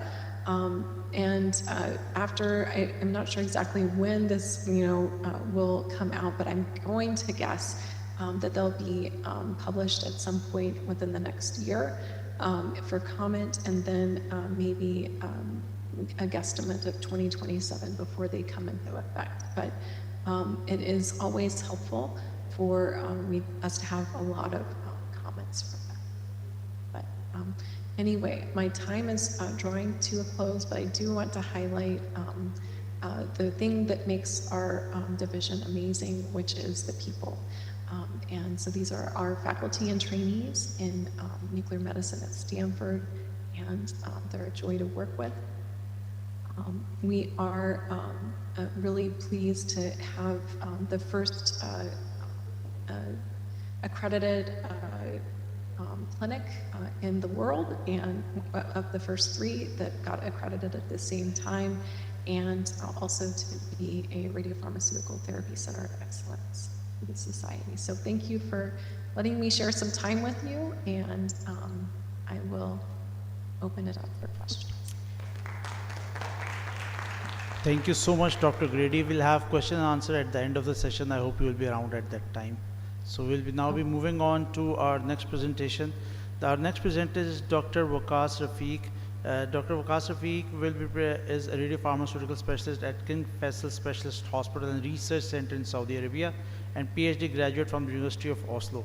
His talk is titled as FDG at the Center. Are we overlooking the other options? Explores how diversifying radiopharmaceutical use can broaden the clinical impact.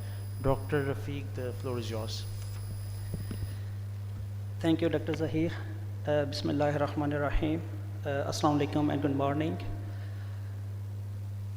So it's a pleasure for me to be here the second time presenting the Pakistan Society of Nuclear Medicine Conference. And also somebody was telling me yesterday, it's the first time the radiochemists are allowed to participate in the main session of the conference. So we are very thankful for the President of Pakistan Society of Nuclear Medicine, Dr. Mehdi Raza, and also the team for acknowledging us and for realizing or making us feel the part of this PSMA community. So I think everybody in this room understand what's FDG. So FDG is a glucose, is a fluorine-18 labeled glucose analog, where one of the hydroxyl group of the glucose molecule is replaced with fluorine-18. FDG is the most versatile radio tracer used in PET imaging. In fact, I would say PET imaging is actually dependent on FDG. If there was no FDG, PET will not be that much explored as we see today. So we will try to understand some reasons why we are still FDG centric, why we have FDG dominance. And then we'll try to understand some of the limitations of FDG and where are the other tracers which are non-FDG tracers are performing better than the FDG itself. Then we'll also try to understand some of the challenges we have in tracer diversification, how we can adopt a multi-tracer facility, and what are the things we have to do to make it possible. So FDG, as I said, it's a central pillar in PET imaging. It's a fluorine-18 labeled analog. It's working? Okay, I can take the...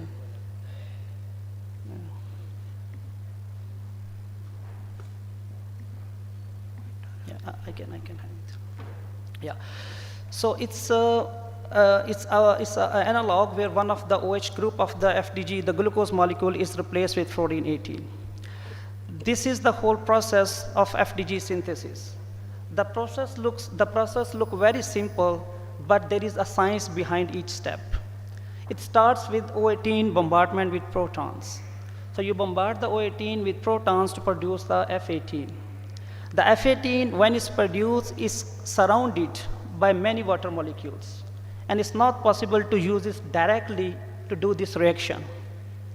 So what we have to do is we have to make this fluorine-18 naked or a good nucleophile so it can actually attack on this triplet and replace it.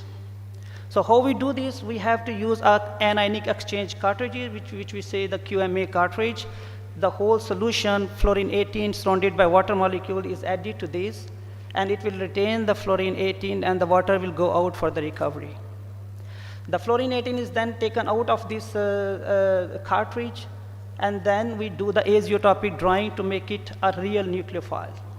That nucleophile is then added to this mannose triplet, which is the precursor of the synthesis, and then we do the acidic or basic hydrolysis to get the fluorine-18 or analog of glucose. So once we have this glucose analog, this is injected into the patient, and because the glucose has a property like it tells us about the metabolism, and cancer cells use this feature of the glucose. So in the cancer cells, there will be more metabolism, and more FDG will be going into the tumors, highlighting them like this. So when it's reached the point, they emit a positron, and as soon as the positron is emitted, it suddenly takes one of the electron to annihilate and emit two gamma rays in opposite direction. And this is the mechanism we use to get this FDG scan. So if we try to understand what are the FDG-centric reasons, so these are the 5 main reasons or categories we can say that are the responsible for FDG dominance. If you see the first one, which is the universal tracer with broad clinical applicability, this is the main reason FDG is dominant, because FDG use one property of the cancer cells, which is the glucose metabolism. That's even the normal cells, but the cancer cells have that property even better or even more. And this is what the FDG uses to make it visible. The second thing FDG is, if you see all the PET radio tracers, I'm not talking about the metals at the moment, not the gallium, the copper, the zirconium. I'm talking about the carbon 11, fluorine 18, oxygen 15, nitrogen 13. So if you see those, FDG is the one with the longest half-life. So also there is a centralized radio pharmacy well established for FDG, which make it a universal tracer. The third thing is the clinical FDG has clinical proven guidelines. There are well-written, well-documented, well-accepted protocols for both imaging and for reporting the analysis. Then FDG has high demand, which ensures kind of economic stability. Like the other non-FDG tracers, it will be only applicable to one situation. But in FDG, it's applicable to many situations which secures the economic, or which make sure the economic stability of it. And FDG is also known as a benchmarker now for all the tracers. Like we know the FAPI is going very well in the market at the moment, and all the FAPI tracers are being compared with FDG if we want to have it a good, or if we want to improve it further.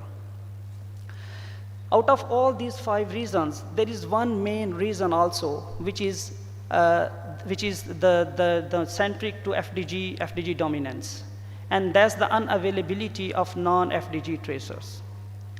So many radio tracers have shown even better promise in disease detection than the FDG, but they are not produced here locally, and that's why the people are bound to use the FDG.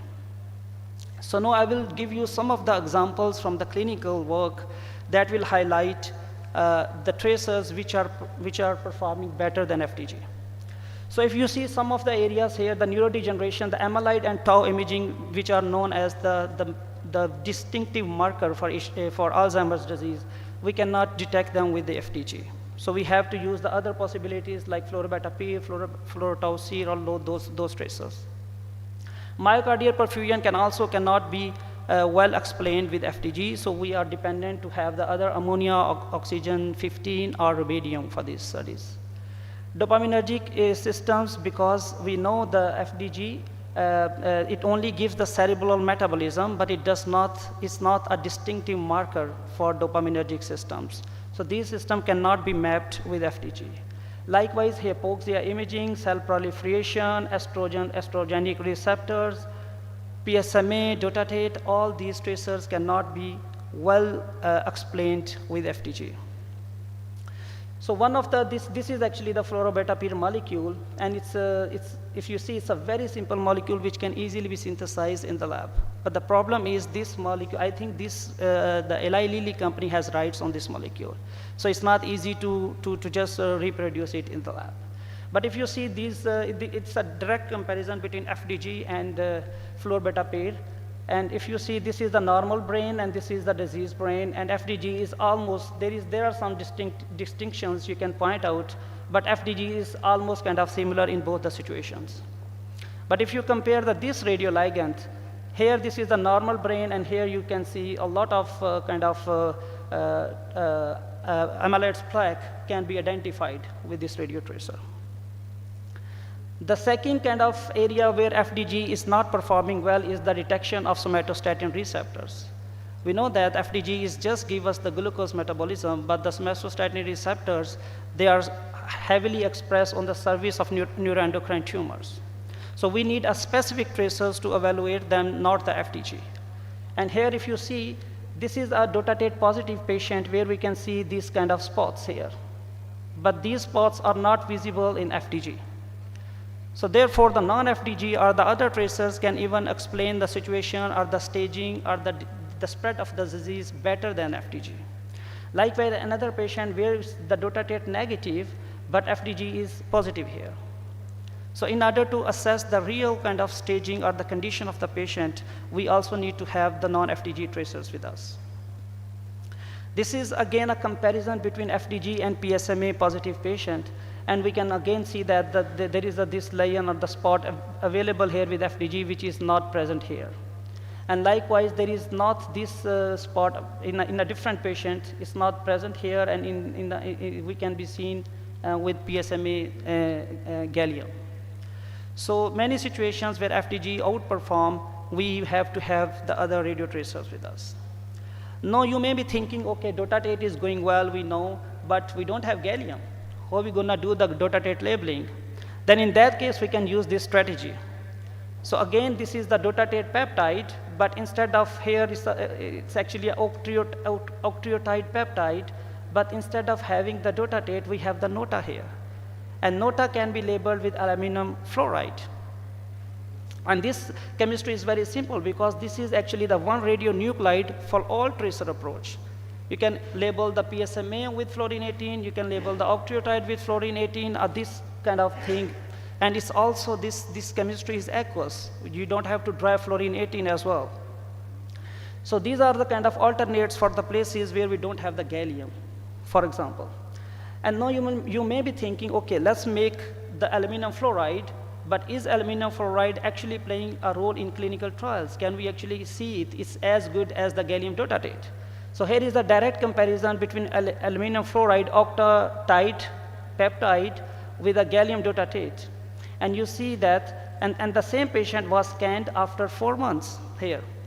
And you see FDG actually pointed out a kind of node here, a line here, which was not in this DOTATATE. But this was observed after 4 months in the DOTATATE. So actually aluminum fluoride octreotide was able to identify this mark much earlier than the DOTATATE. So likewise, it's not only applied on prostate or neuroendocrine. For example, this is a FAPI ligand, and we can also see that this mark was identified, was not identified by FDG, but it's a bit better identified in aluminum NOTA fluoride. And the SUV here was only 2, and here it was a maximum SUV of 4. So these are other options where they have used the same strategy for the places where there is no gallium. Then the easiest way, for example, if you want to have access to the gallium, the easiest way is people use the gallium generator for this. But I'm against this strategy because the cost of this gallium generator is, I think it was at least 700,000 in reals, what we buy from in Saudi Arabia. So which is around 5 crore for one generator. So if you use the same strategy, but instead of buying it in the generator, if we produce in the cyclotron, that is a much better strategy. So there are 2 ways we can produce gallium-68 from the cyclotron. One is the liquid way. This is the liquid kind of setup where you have the target, you make a solution of zinc-68, either in HCl solution or either in nitric acid solution. You irradiate it in the cyclotron, then you do the bulk purification and radiosynthesis. This is the liquid setup. The problem with the liquid setup is we have limited yield. This setup is only applicable if you want to use the gallium for your center only. But if you want to supply it to the other centers as well, it's better to use the solid targetry system because the yield here is almost 10 times more than the liquid target. And that's the approach we use at King Faisal Hospital to do the electroplating, and then we do the target irradiation in the cyclotron, we dissolve the target, and bulk purification and radiosynthesis. Likewise, copper-64, copper-67 can be prepared as well using the liquid and the solid targets. So this is my last slide. So here I would try to highlight some of the issues why we are FDG-centric. The first reason is the limited applicability of non-FDG tracers. We all know that non-FDG tracers are applicable only for one situation, for example. For example, if you take FLT, if you take FDOPA, so they are only specific for one. But FDG is kind of the universal tracer. Then the second issue we have is the cyclotron dependency. So one thing is the fluorine 18 labeling. So everywhere when we get the cyclotron, everyone focus on fluorine 18. But the same cyclotron can be used for gallium-68, for copper-64 productions. And I would like to focus on this point. Please, you have actually instruments. Just use it properly to produce the gallium-68 and copper-64. It's only a little bit effort, but it can be done. The second thing, oh, actually I missed the third one here. Sorry, but the fourth thing here is the approval processes. So this is also a very kind of, because in radiopharmaceuticals, one thing is the pharmacy, the drug, and the other thing is the radionuclide. And in this case, the logistics or the regulatory things becomes even complicated. So if you want to have this whole setup smooth, harmonized, parallelized, it's very important. Everyone has to have some role in there. So the regulatory people, I will request them to have some kind of relaxations in the rules so we can actually grow better in the radiochemistry field. Then the logistics and supply chain is another issue. We know that buying the target material, having some sources, is always complications from PNRA and those kind of things. So they also have to give us some kind of relaxation just to the better growth of radiopharmacy thing. Then limited collaboration between disciplines is also an issue, like you have the cyclotron, but people are not producing copper, gallium, zirconium, or other radionuclides. It's just because they are not communicating well, they are not updated with the recent literature or the system. So if we do these things, it's possible to do all that work here as well. And lack of trained manpower is also an issue, and we are happy that Pakistan Society of Nuclear Medicine is playing your role just to have a smooth or a better collaboration between the international experts and the local experts. So that was it from my side. I would like to thank the Pakistan Society of Nuclear Medicine for the invitation. And also I would like to acknowledge all the institutes that have enabled me to be standing here in front of you people. So thank you so much for your attention. Thank you so much, Dr. Waqas Rafiq. Indeed, FDG is the main horse of nuclear medicine imaging, and it's going to stay there for quite some time. It was nice of you to touch upon DRAP and PNRA. We were expecting a talk from PNRA representative, but unfortunately he could not come, so we'll not have that talk. But we are still expecting a talk from DRAP and be looking forward to it. Now moving on to our next presenter, Mr. Waleed Falihan. I welcome Mr. Waleed Falihan to the stage. He is from UAE, a radiological scientist and clinical education expert at GE Healthcare. He will be speaking on transforming cancer care with Legion Insights, focusing on how molecular imaging is reshaping oncology decision making. Mr. Waleed, the floor is yours. Thank you.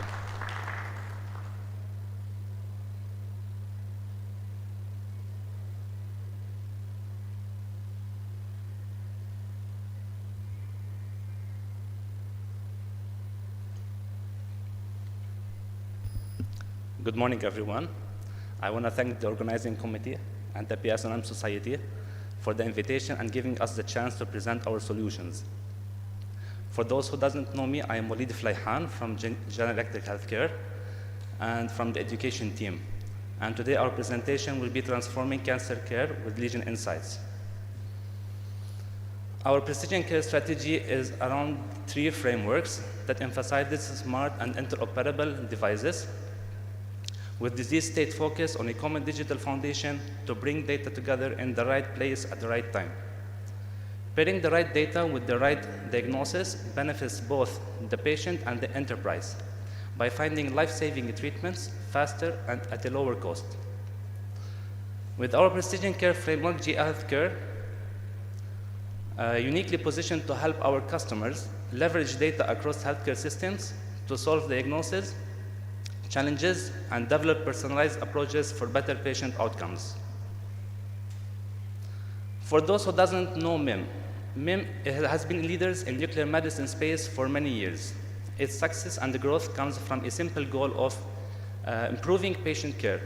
They have more than 4,000 plus customers globally before joining GE Healthcare, and 90% of the 50 best hospitals worldwide, they use MIM.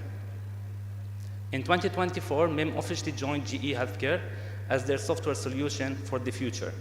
We are very excited about this. With more resources, we can make an even bigger impact across the world. Our predictable, streamlined processing workflows starts with image acquisition and goes through 3 automated engines, where MIM Assistant to be the main one to handle the MIM workflows, guiding the processing, and continues with AI-enabled automation to generate best reading workspace for physician and techs. Supercharging the nuclear medicine with MIM software digital solutions, we have single comprehensive end-to-end platform with a standardized automation for an effortless, adaptable workflow aided by AI for precision quantitation and future-focused platform to discover what lies ahead. With MIM software diagnostics, we have three main solutions under the Theranostics platform. We have the MIM-ENCORE, the Lesion ID Pro, and the MIM-SurePlan MRT. Unlocking efficiency with MIM-ENCORE, having seamless data archiving and retrieval, deletion, and transfer with ease, streamlined operations that run multiple tasks simultaneously, flexible access, open studies from multiple workstations, and access data anywhere with virtual or real servers, scalable deployment of MIM-ENCORE to meet growing demands.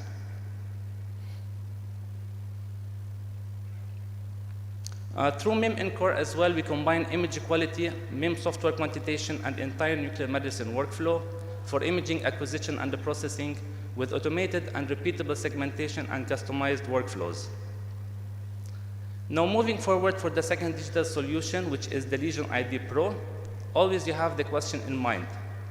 Is this the right patient or is the right therapy for my patient? With Lesion ID Pro, it gives you the answer for that. It unlocks the quantitative response evaluation that can help boost your confidence. With Lesion ID Pro as well, we go through a zero-click processing with the tumor burden analysis. As you see in the graphic, all the steps between the image acquisition and the review is an automated workflow. As well with Lesion ID Pro and generating the total tumor burden segmentation, the accuracy key metrics are as below. For the PSMA PET, sensitivity of 97% and specificity of 71%. On the other hand, for PSMA SPECT, sensitivity stays 97% and specificity at 86%. Please keep in mind, in greater than 85% of high burden cases, Lesion ID Pro produces accurate SUV mean values without any need for manual adjustment.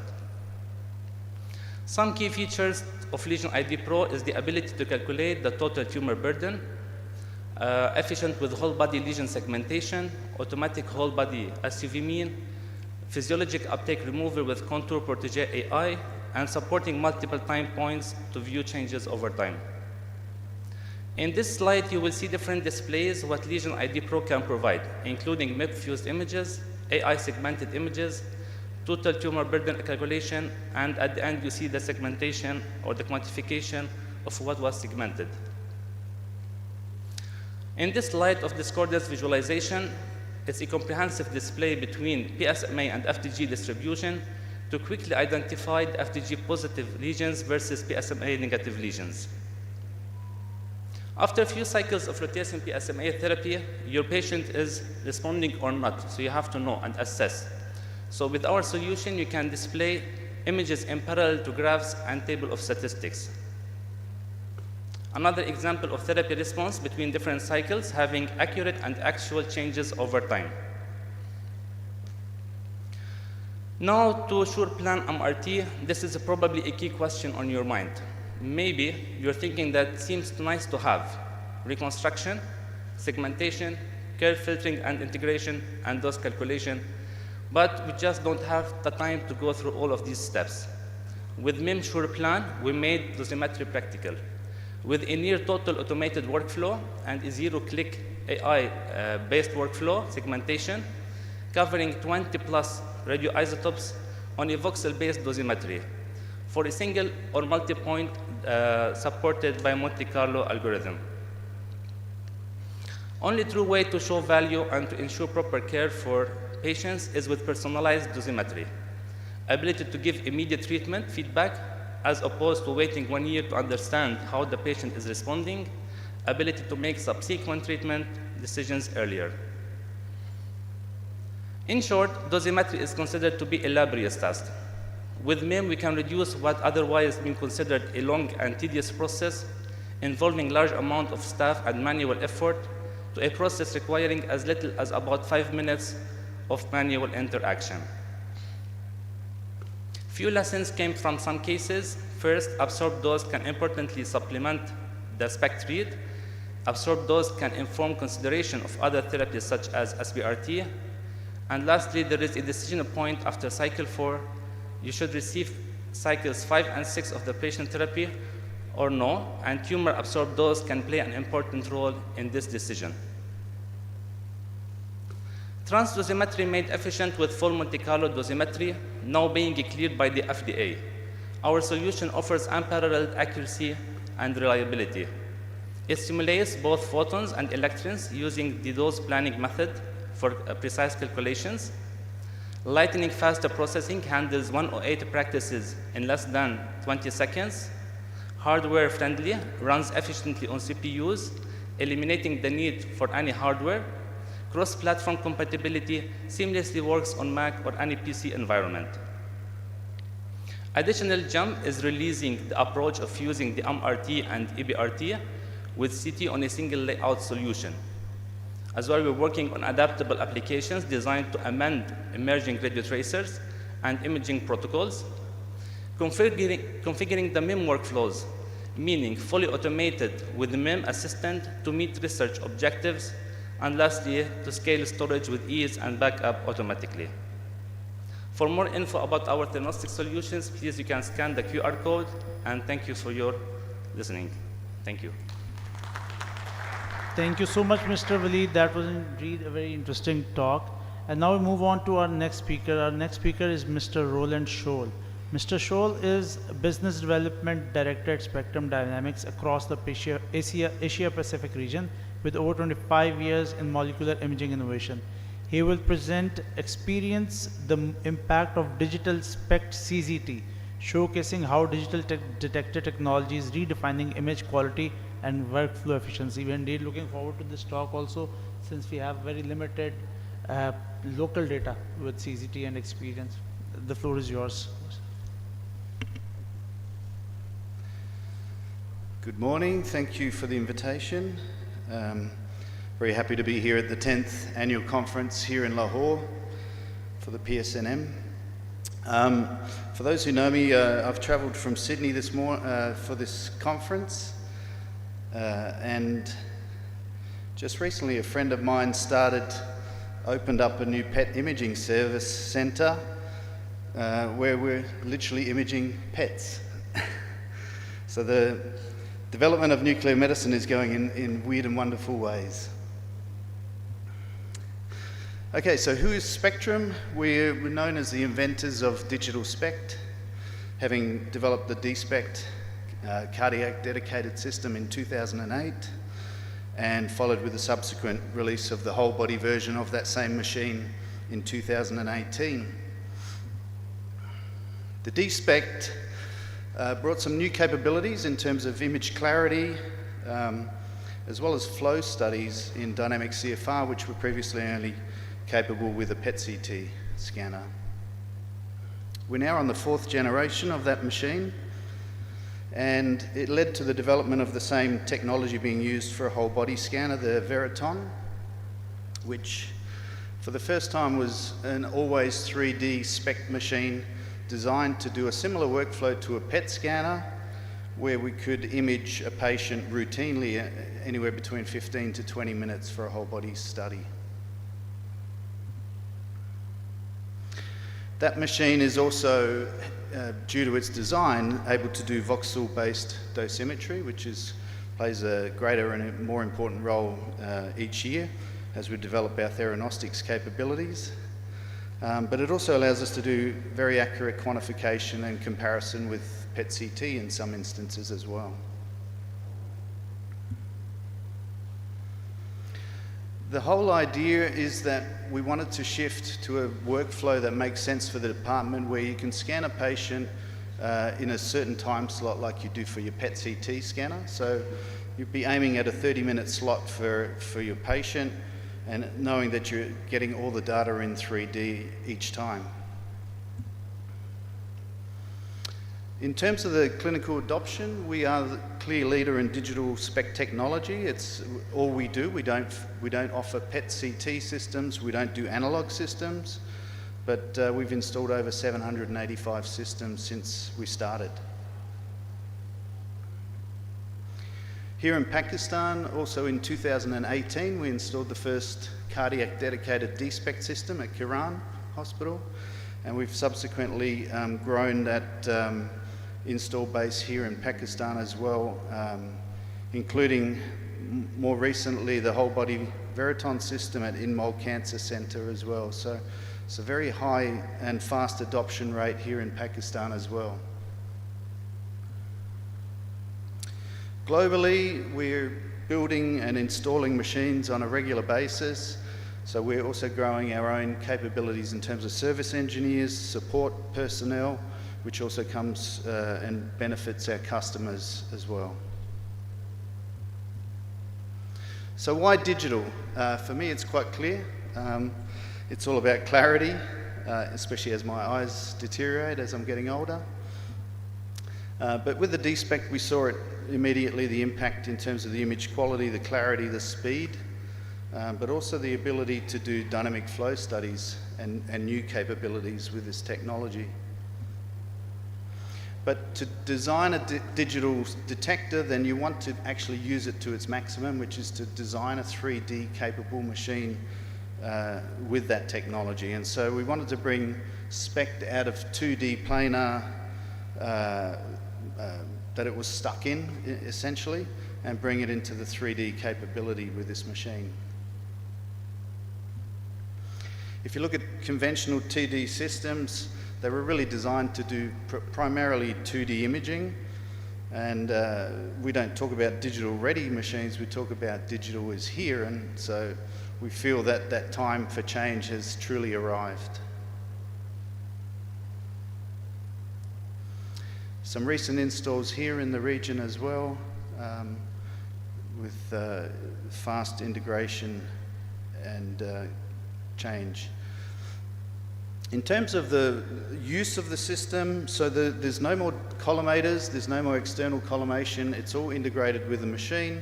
You simply select the study that you're interested in, the isotope is selected automatically and the energy range is set. So there's no more collimator changes.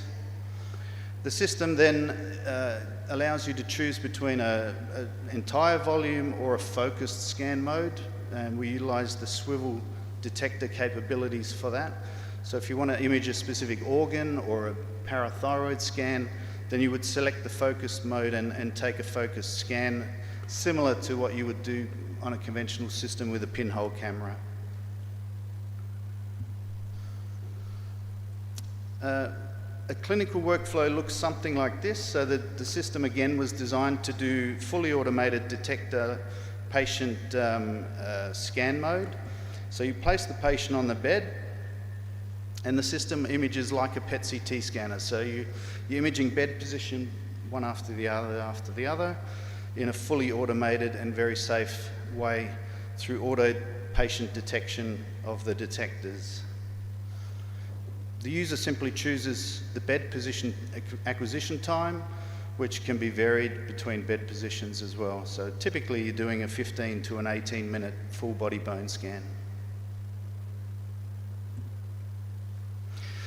For the technical people in the room, if you look at NEMA specifications, and these are all published by each vendor, but you see a clear advantage and difference between this system and our other two versions of the Veroton that we offer, compared to, let's say, the highest quality dual-headed analog system on the market.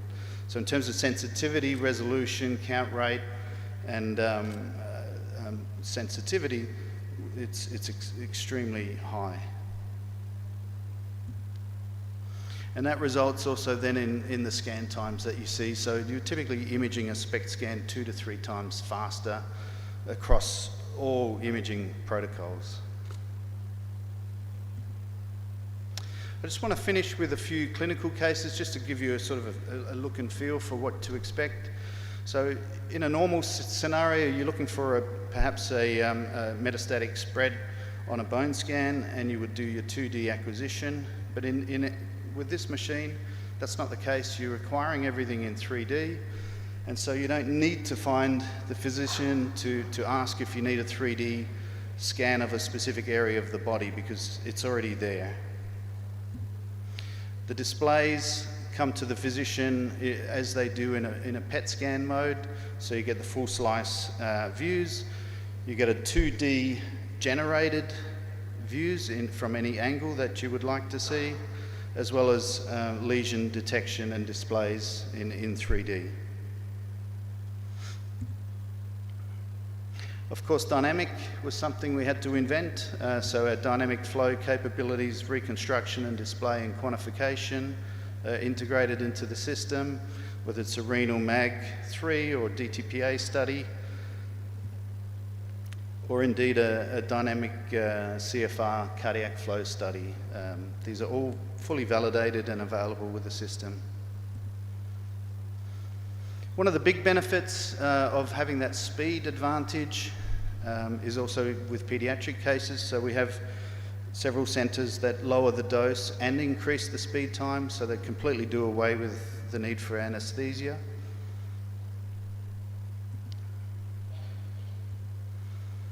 And of course, finally, I just want to touch on the theranostics focus and capabilities. So again, like with the bone scan example I showed you, your displays, your acquisition is done in typically a 3-minute per bed scan mode, and you get the full range of displays, multi-slice, but also automatic lesion detection across the entire volume of the patient, which is displayed as can be assessed as a tumour, total body tumour burden as well. On the right, you'll see the generated 2D planar views or sweeps that we generate as well. Of course, we recently added iodine 131 capabilities to the machine after lots of requests, and so that's available also in our 400 series, the number being the KEV that the machine will acquire to. So we really have the full comprehensive range of SPECT isotopes covered now in our portfolio. Lastly, the future of SPECT is really in the theranostic world, and if we look at the amount of research going on right now, there's something like 250 different compounds, alpha beta emitters, that are in research phase, various different phases, which are coming to market in the near future. And with those alpha emitters, we need a very high sensitive system like the Veroton, and hence we're also developing not just the hardware, but also the software capabilities to do the reconstructions needed for these kind of new agents. The research capabilities are also being utilised. We work with several centres on AI-based denoising algorithms for this machine. And here's an example of a 6-minute total body image, which is not ideal, but it's essentially a 1 minute per bed acquisition for a whole body scan. So it's quite phenomenal. We're also utilising that same algorithm and developing it for theranostic use with our recent Thera AI reconstruction, where we're seeing lesions more clearly, and we're also seeing changes in the SUV values as a result. So this is really the direction that digital is going. Finally, we built the protocols for all these new isotopes that are being used now with our Veroton system, such as actinium, terbium, even lead-212 recently. And you can see the image quality is already looking fantastic in terms of the sensitivity that you need to be able to image these types of agents. So here's a case of terbium. We've got at least 3 sites on the terbium-161 trials. And if you have a chance, do look up some of our key seminars from our key customers. A fantastic one from Gustave Roussy, more recently on their use of the system with the theranostic presentation as well. So with that, I want to thank you for listening, and just my final message is really that we are trying to change, and we believe we are changing the shape of the nuclear medicine SPECT capabilities through our digital technology, and we truly wish that you will make that change with us together. So thank you. Thank you so much. Thank you so much. We'll indeed have some questions for you at the end of the session. Looking forward to that. Thank you so much for your presentation. Next up is my former colleague from Siemens, and very happy to see him here, Thierry Kaiser.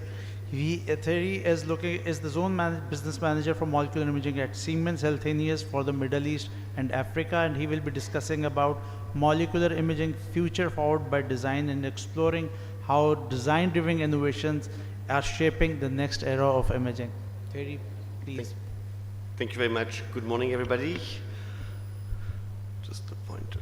So today I'm going to present you how Siemens, with new design of system, can really move forward the nuclear medicine, improve the outcome for the patient, and speed up the acquisition for the imaging and improving the diagnostic.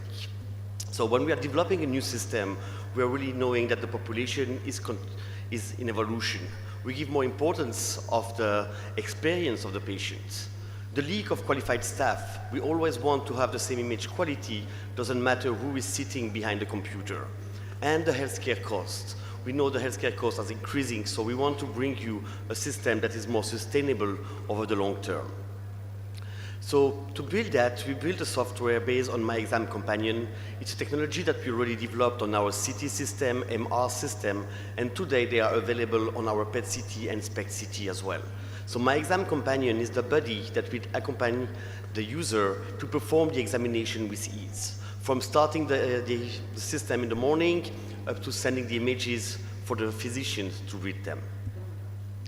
So we bring a new CT inside because the CT image quality is very important. We are sharing the images with the radiology. So today in our SPECT-CT and PET-CT, we have the same CT that we are selling currently in the radiology department, offering the latest CT technology with a stellar detector, the thin filter for ultra-low dose, where we can reduce the dose by a factor up to 90% dose reduction, iterative reconstruction, IVR, and IMR. IMR, metal artifact reduction, not only correcting the CT, but using a corrected CT to correct our SPECT and PET images, to have a more accurate quantification on our images. So, future forward by design, the Biograph Trinion is the latest PET-CT that Siemens introduced, an air-cooled system, a small footprint for the system, adding patient comfort with the Moodlight patient camera, and our standard features like our unique table, the cantilevered table.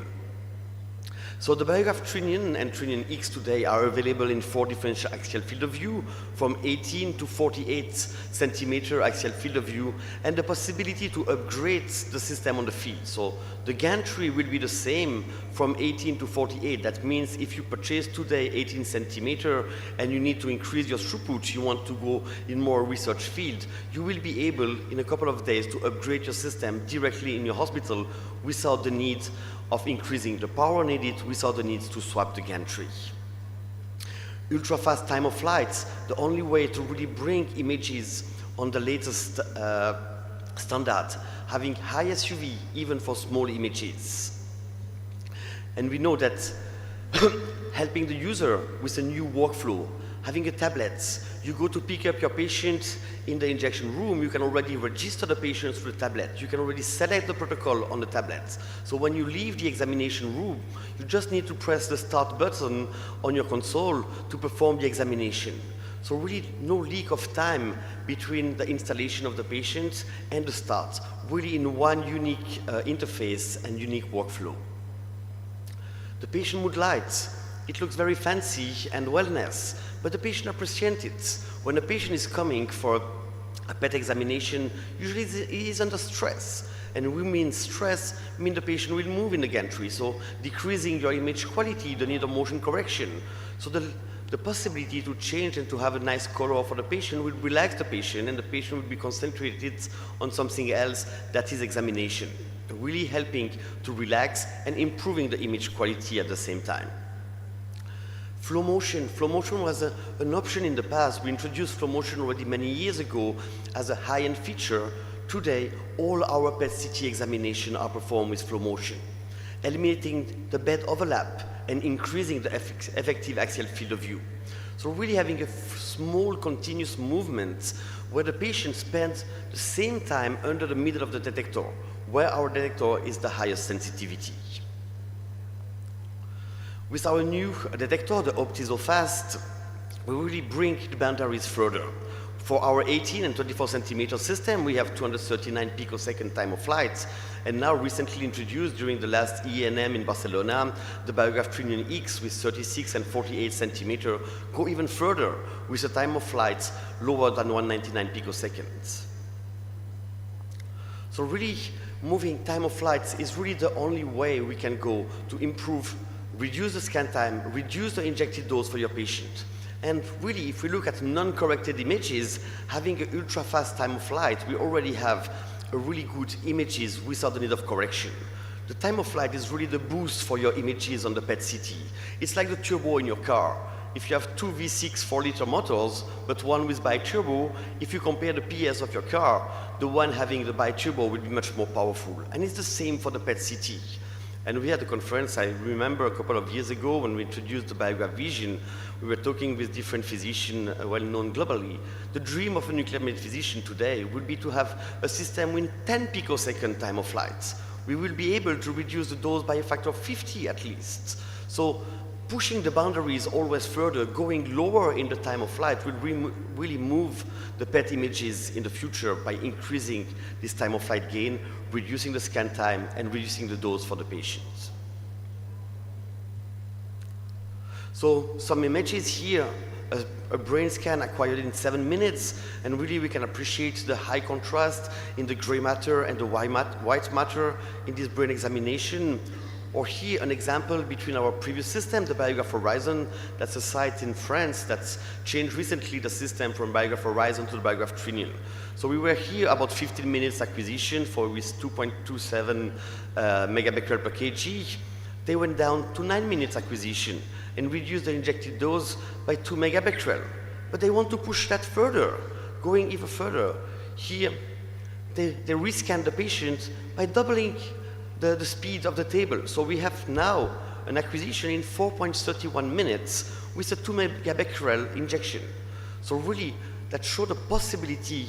Probably not many people need to scan whole body patient for 4.5 minutes, but we can inject half the dose and scan for 9 minutes, being at 1 megabecquerel per kg in less than 10 minutes acquisition.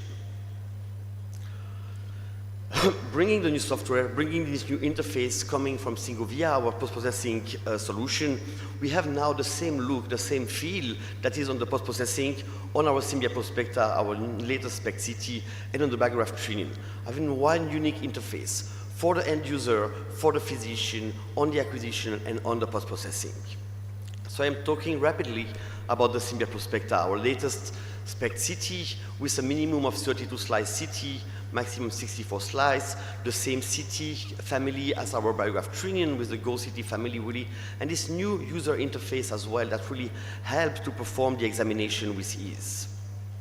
Bringing new tools to facilitate your work, to facilitate the reading of the examination. Automatic reconstructions, automatic motion correction for every single tomo acquisition, continuous rotation for every tomo to speed up the acquisition. Respiratory motion correction for cardiac images, having a sharper cardiac image without the need of any device. And retrospective gating. Retrospective gating is really a technology that allows you to not repeat scan. We know when a patient is arrhythmic, 5 beat at 60, couple of beat at 90, trying to follow, and then at the end of the examination, you have 30% of your beats that are rejected, meaning you cannot use the gated images. Now we acquire all our SPECT images on the list modes data. That means you can always, after the examination, redefine the range of beats that you want to accept. Out of planar, the possibility of skipping the planar acquisition, going directly to a tomo acquisition on 2 beds, 3 beds, 4 or 5 beds, reconstructing automatically a virtual planar. And we know the SPECT-CT, as mentioned by my colleagues from Veritron as well, the SPECT-CT is much more sensitive than the planar images. So going straight for a tomo acquisition and a fast tomo acquisition will allows you to plan better the examination and to plan better your day, allowing you to scan more patients per day. Going further, we want to be quantitative, and quantitative doesn't mean only for oncology, but as well for diagnostic, as well for neurology, using quantitative value and not only a visual assessment for the images. And if you don't need the quantitative value today, maybe the patient will come back in 6 months, in 1 year, and in this case, you will be happy to compare SUV with SUV value and not only visual assessment. And your referring physician will appreciate it. Could you imagine today to make a PET report without mentioning the SUV value? It would be impossible. And I'm convinced that for the SPECT CT, soon it will be the same, that we will need quantitative value for all our SPECT CT images. Here's some example of fast SPECT CT acquisition. Here on a PSMA case, so it's 3-bed acquisition, 15 minutes acquisition, and an accurate quantification for this patient. Or this other example here with a DOTA case, so a PSMA case, sorry, as well. 15 minutes acquisition for 3-bed position, and the same accuracy of the quantification as increasing the scan time. Here, another quantification scan. I just need to go fast. I'm already over my time. With the lutetium DOTA as well, 15 minutes acquisition for this patient of lutetium DOTA, being able to go further and be ready for dosimetry. So, having system ready for theranostic, so with the Barograph Trinium and the Symbia Prospecta, having the same user interface, the ease to use for your technologies to move from one system to another, the same user interface for the physician, that if they come on the console or go on the single via post-processing workstation, they will have the same look and the same tools available.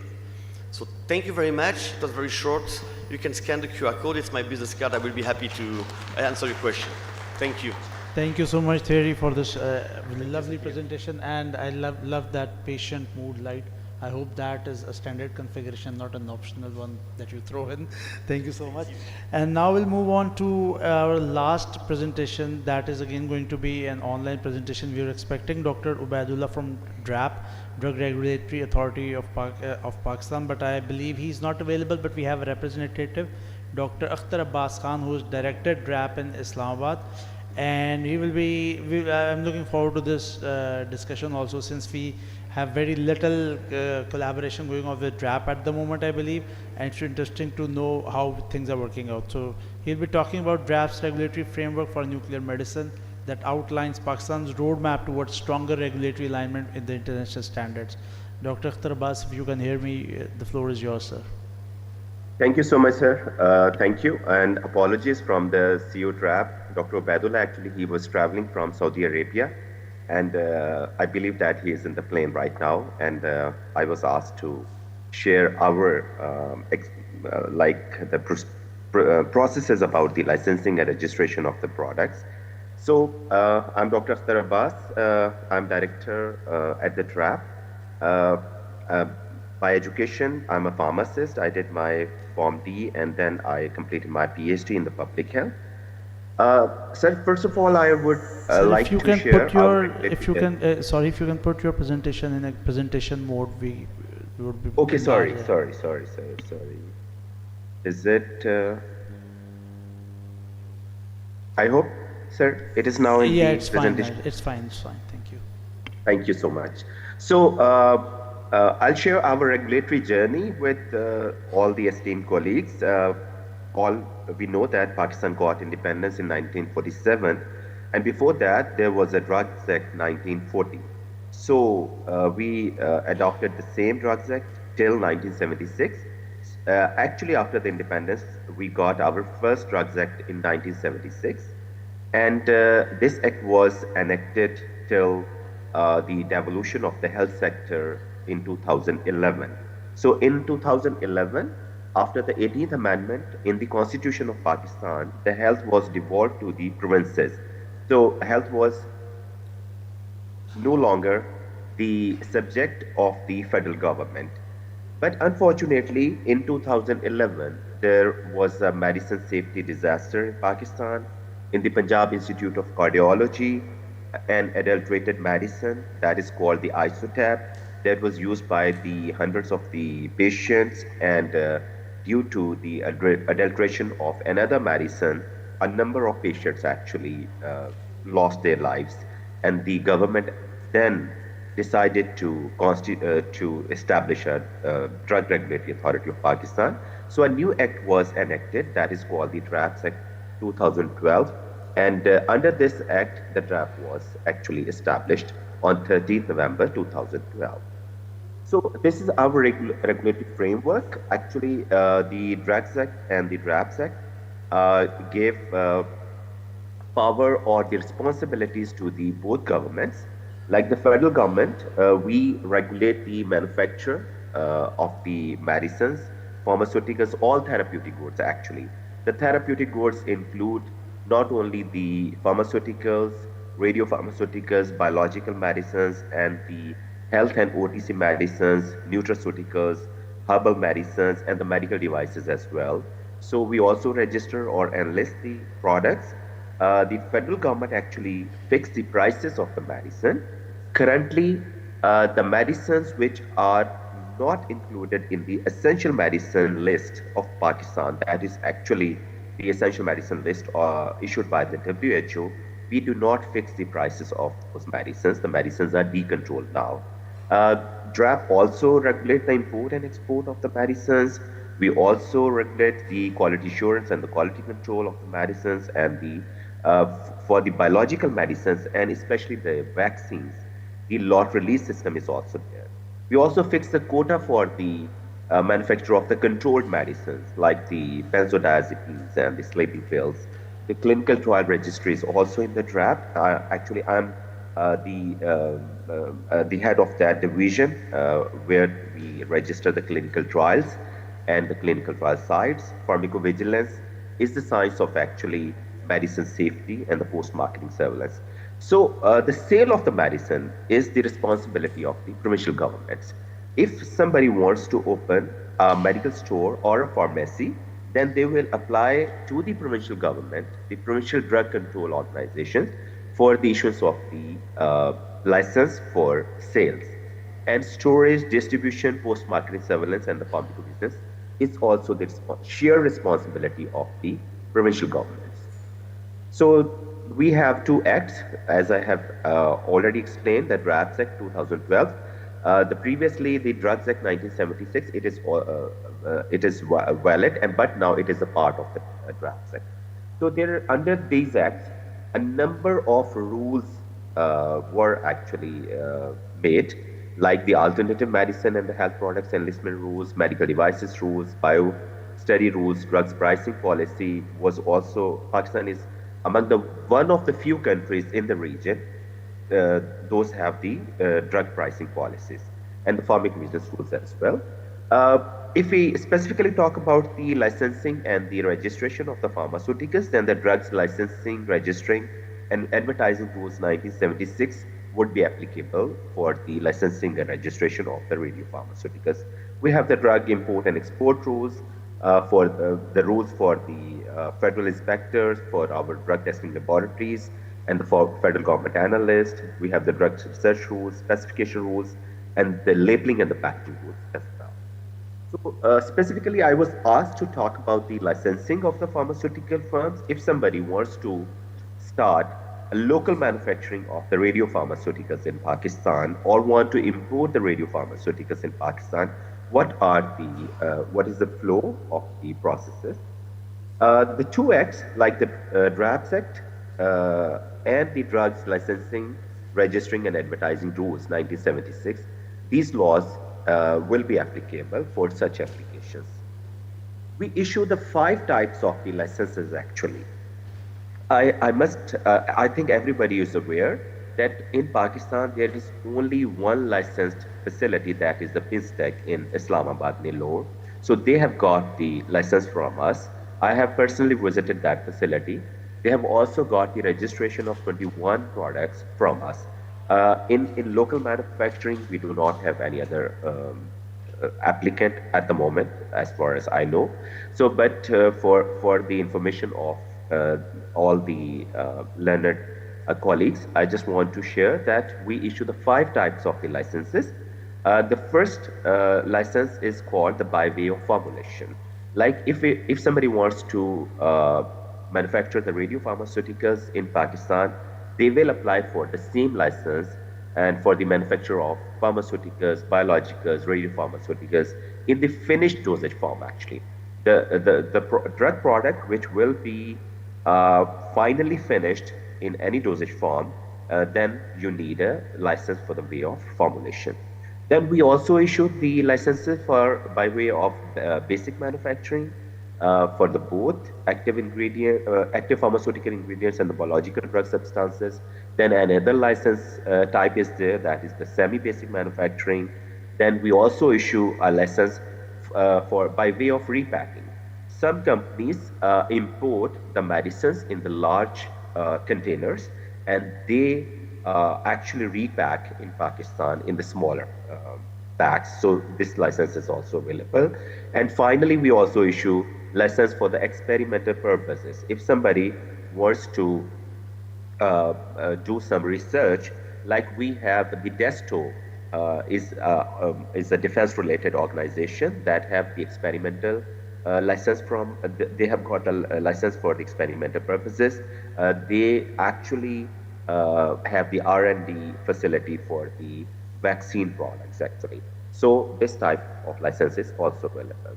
This is the process flow for the drug manufacturing license. These are actually the 4 steps. If I'll be able to explain that, if somebody has conceived an idea that they have a greenfield project for the establishment of a radiopharmaceutical unit in Pakistan, so first what they will do, they will buy a piece of land. At the moment, the policy says that the piece of land or plot should be of 4 canal. It is, I think, equal to, I cannot convert how much the square yards, but locally the 4 canal land, piece of land is required for the construction of a radiopharmaceutical unit. So this plot or this land piece should be ideally in the industrial area, but if it is not in the industrial area, then we can also send our inspectors for the site verification, because every site cannot be licensed for the establishment of a pharmaceutical unit. Then the applicant will submit a layout plan of the building to us. This layout plan should comply the good manufacturing practices actually. So its flow, the flow of the material, the flow of the man, and the fixing of the machinery, everything, the laboratory should be according to the guidelines. When we give approval for the layout plan, then the applicant can construct their unit. Then they finally, when they will construct the whole unit and they will fix every machinery in it, and it is in the final finished form, they will apply us for the drug manufacturing license. So the DRAP sends a 3-member panel, 3-member number of inspectors to inspect the facility, and they give their recommendations, but the final decision is made by the Central Licensing Board. We have a board consisting of the various experts. I have a separate slide on the composition of the Central Licensing Board.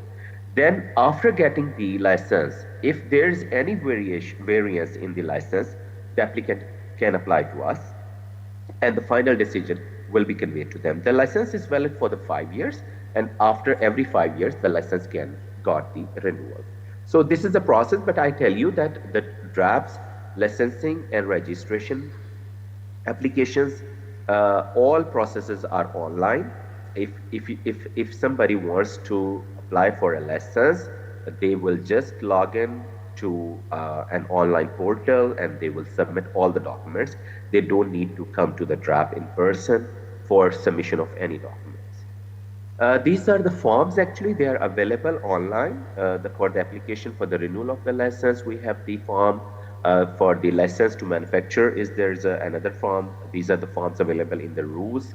And for the manufacturing of the experimental purposes and license to manufacture the drugs for the experimental purposes is also issued on a separate form, that is the form 4. So these are the form 4 type of the forms. I can show you, this is actually the composition of the Central Licensing Board. I was the chairman or chairperson of this board for 2 years. Previously, I was the director of the licensing division. All the members of the Central Licensing Board, they shall exercise all the powers of an inspector without any restriction. We have experts on the quality control. We have the experts on the manufacturing of the medicines.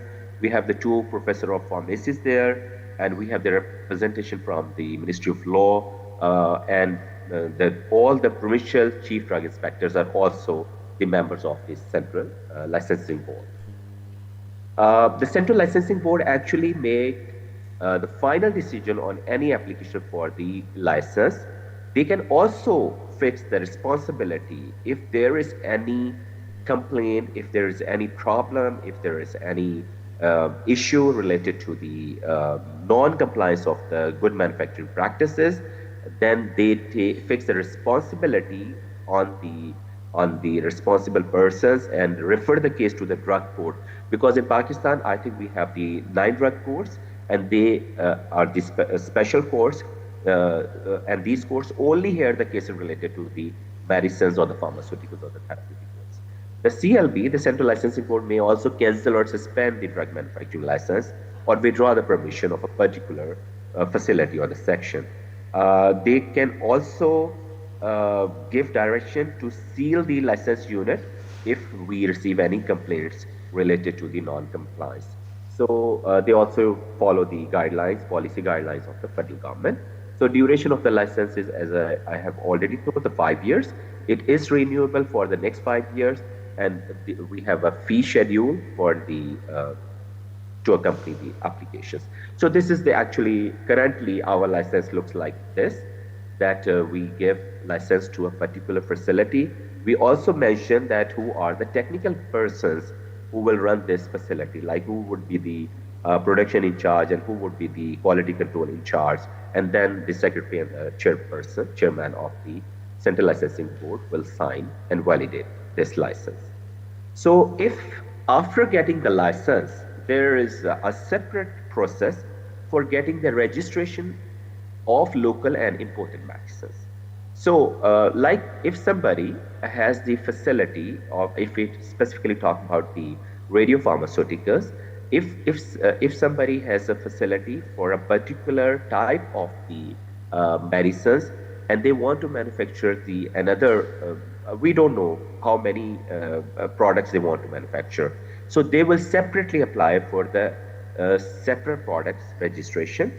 And for the local and the imported medicines, we have a same item flow, but the requirement of the documents is separate. So legislation is the same, Drugs Act 1976. These are the rules in the middle.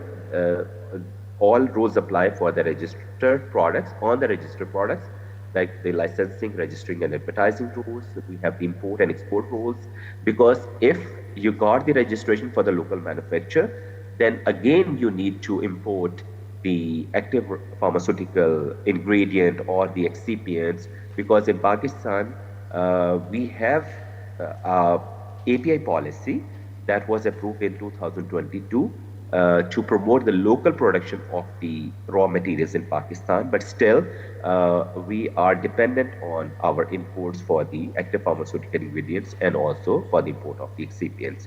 So the criteria all over the world is the same for the registration of the medicines.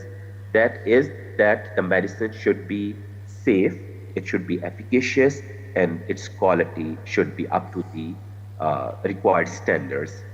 So these are the 3 criteria for the registration of a medicine. Similar to the Central Licensing Board, we have a registration board, and they all members have the same powers.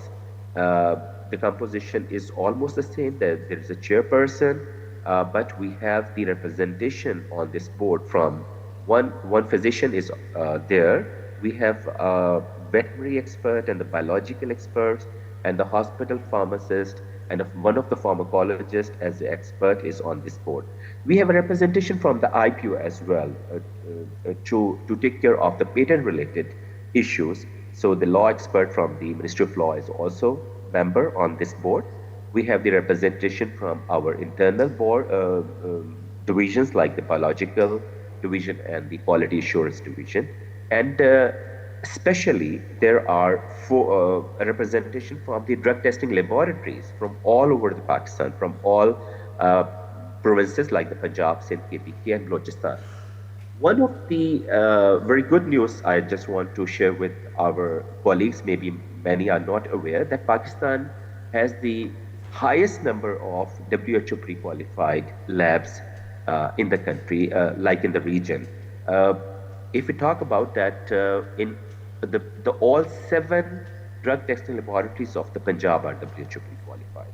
We have one central drug testing laboratory in Karachi of the DRAP, which is in the final stage, and maybe in coming few months we will got the accreditation from the WHO as well. And DRAP is also supporting the other provincial drug testing laboratories to get the accreditation from the WHO.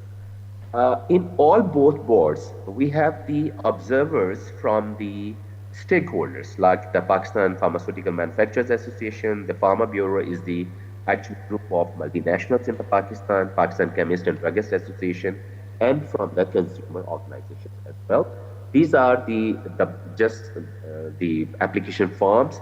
If somebody wants to apply for a new drug, new molecule, then any other drug for the import, locally manufacturing drugs for the imported source of the half finished. So these forms are available online. So it's not difficult. We have the separate guidelines on the DRAP website. So it is not difficult that if there is a form available online and somebody is confused at how to fill it, we have a number of guidelines to guide our applicants. So this is the process flow for the registration. Our submissions are on the CTD format. CTD format is the common technical document which is acceptable across the world by the reference regulatory authorities, by the stringent regulatory authorities. And after the screening, there is assessment of the application. Then the application is placed before the drug registration board, and the registration board actually make a decision on the application.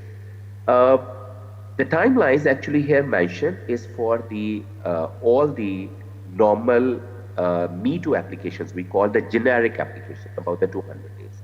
For the new molecules, for the new applications, the biological vaccines, and I believe that the radiopharmaceuticals also, there is no queue. So this process can be shortened to much like maybe in few months. If the application is complete, the registration can be granted. So this these documents are required for the imported medicines. If you are not manufacturing the medicine for the local to manufacture locally, and you want to import a medicine, then the application is submitted on a Form 5 CTD format. But you need to submit few important mandatory documents. The one document is the certificate of pharmaceutical product, that is called the COPP. Because if you want to import a medicine from China, so you need to ask to your Chinese principal to get the certificate of pharmaceutical product from the Chinese regulator. So similarly, when we export any medicine from Pakistan, our applicants get this same certificate from us that this product is registered in Pakistan, it is freely available in Pakistan. So in some countries, they also call this document as a free sale certificate along with a good GMP certificate, that is the good manufacturing practices certificate. So drug sale license, we need the sole agency agreement and the virtual. We also inspect virtually to the facilities if they are not in the reference regulatory authorities. Like if the facility is FDA approved, US FDA approved, then we will not inspect those facilities. If the product is WHO pre-qualified, we will not inspect those facilities. And if the product is not registered in the non-PICS participating authorities, there are 56 members of the PICS, that is actually the Pharmaceutical Inspection Cooperation Scheme. So this is a non-governmental organization, but they have actually their guidelines, and these guidelines are acceptable by the reference regulatory authorities as well. So we also visit the local storage inspections and the price if it is required. The registration board can also suspend or cancel the registration if there are any quality issues. Our inspector or the provincial inspectors, they also pick up the samples from the market. If the product is declared substandard, or there are any issues with the quality of the product, then we conduct this investigation, we test the product, and the registration board will take the decision that the product need further, they need to submit the CAPA as well. So if there are any safety issues of the medicine, then we have a PRAC. PRAC is the pharmacovigilance assessment committee. So if there will be any issues, then the product the registration can be reconsidered by the registrar. So the certificate of registration is also issued for the 5 years. It is again renewable for the next 5 years, and thank you so much. So I tried to cover. Thank you so much, Dr. Akhtar, for such an informative talk. We'll indeed have few questions for you if you can just stick around. And yes, now please. I'm happy that we have ample time for Q&A, and I hope all of you must be having few questions. Is Dr. Erin Grady still with us online? I think we can. Thank you so much, Dr. Grady, to be around for such a long time, patiently waiting for it. Okay, you touched upon the competencies that are required and the pathways that you spoke about that should be incorporated in residency programs.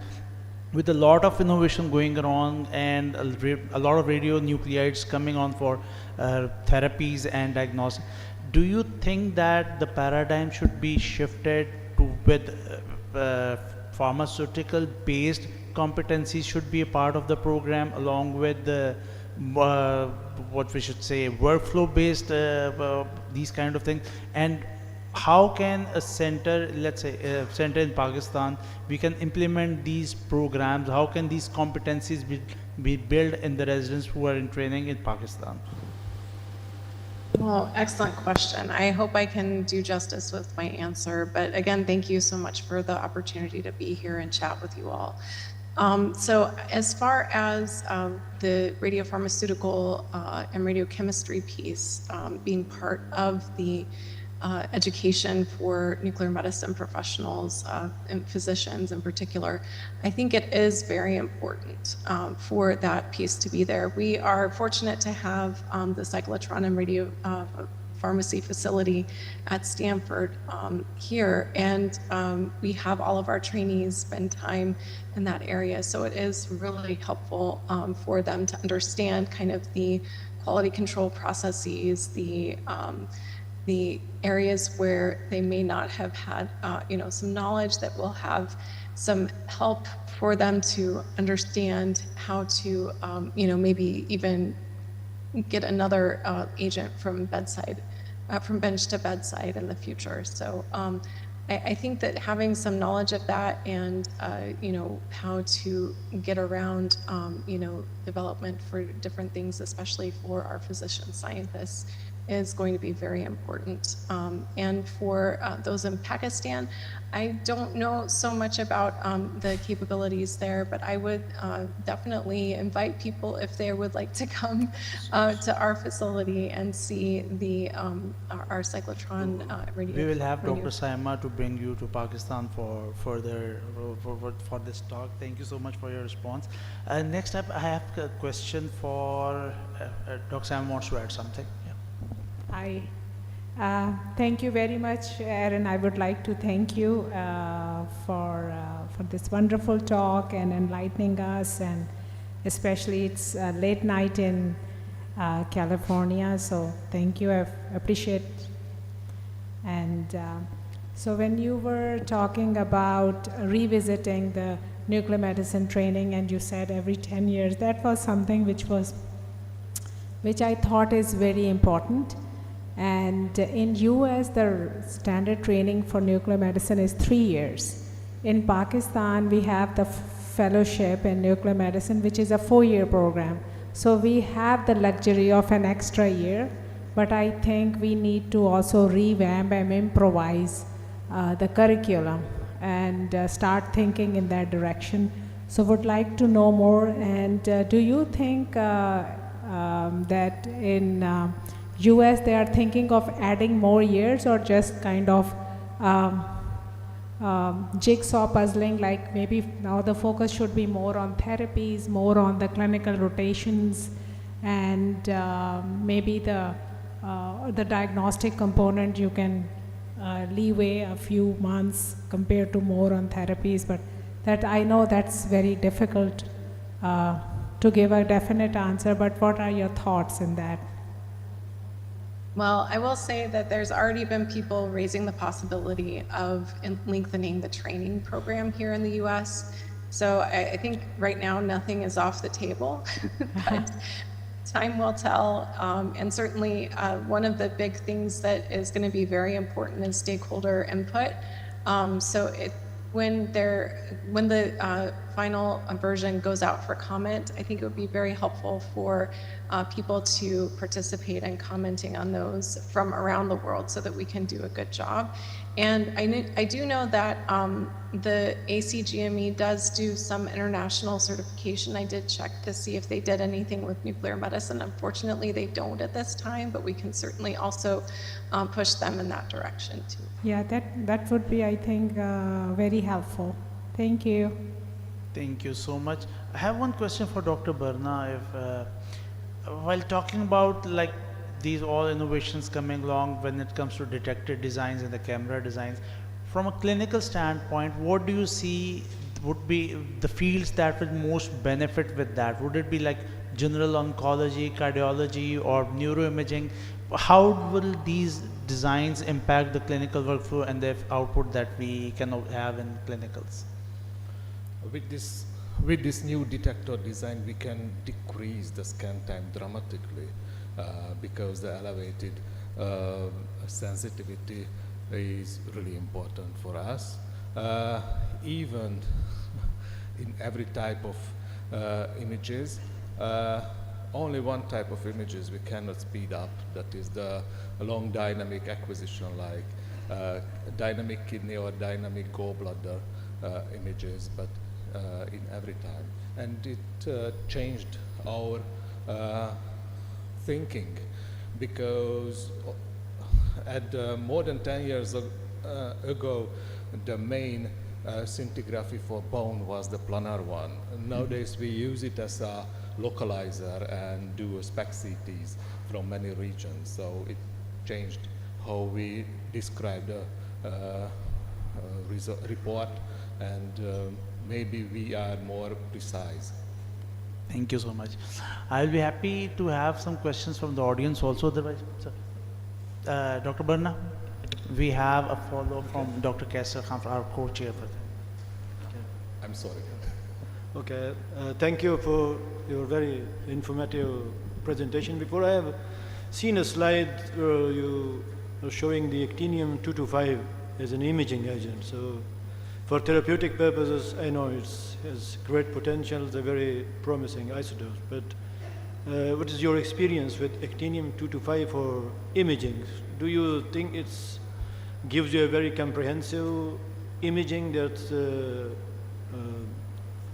excludes the need for a diagnostic counterpart like gallium-68, or is just the initial information or very basic information that you get from actinium-225 scanning or imaging?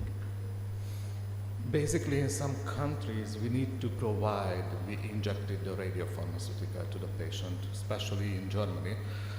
So they do imaging, they have to do imaging after the injection. Nowadays, they trying to make a mix imaging, so they give lutetium PSMA and actinium PSMA injected to the patient, probably 6 megabecquerel actinium with 1 gigabecquerel lutetium, and they can easily make images. In our experience, the actinium has 3 peaks what we can detect. One is around 440, one is 220, and around 80 kilowatt peaks, and we need to capture all of it. And if our system is sensitive enough, in half an hour we can get probably 1.5 million counts, so not as such, from 2 regions, and we can make images.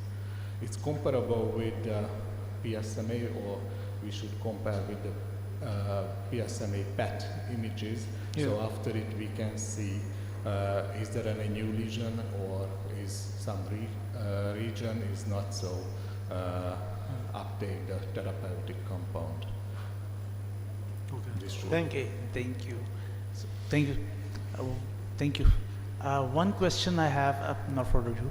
I have a combined question for two competitors sitting over here, GE and Siemens. I will be posing a question to both of you. Moving forward from this point, I mean, there are remarkable innovations that are coming, not as the design and the software and the AI and everything going on. What do you think is the biggest hurdle for clinical adoption that you as industry partners see? Is this the knowledge gap or is it the financial thing? What do you think is the biggest hurdle that makes your job a bit difficult to push your products to your end users? So if you can, both of you can have brief comment, Waleed and Thierry. Any one of you wants to have the first go?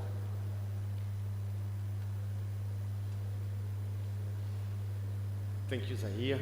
So I think the financial today is a very important factor, but I think people, when we talk about SPECT to SPECT CT, we really see globally a move and a shift for people moving from SPECT only to SPECT CT.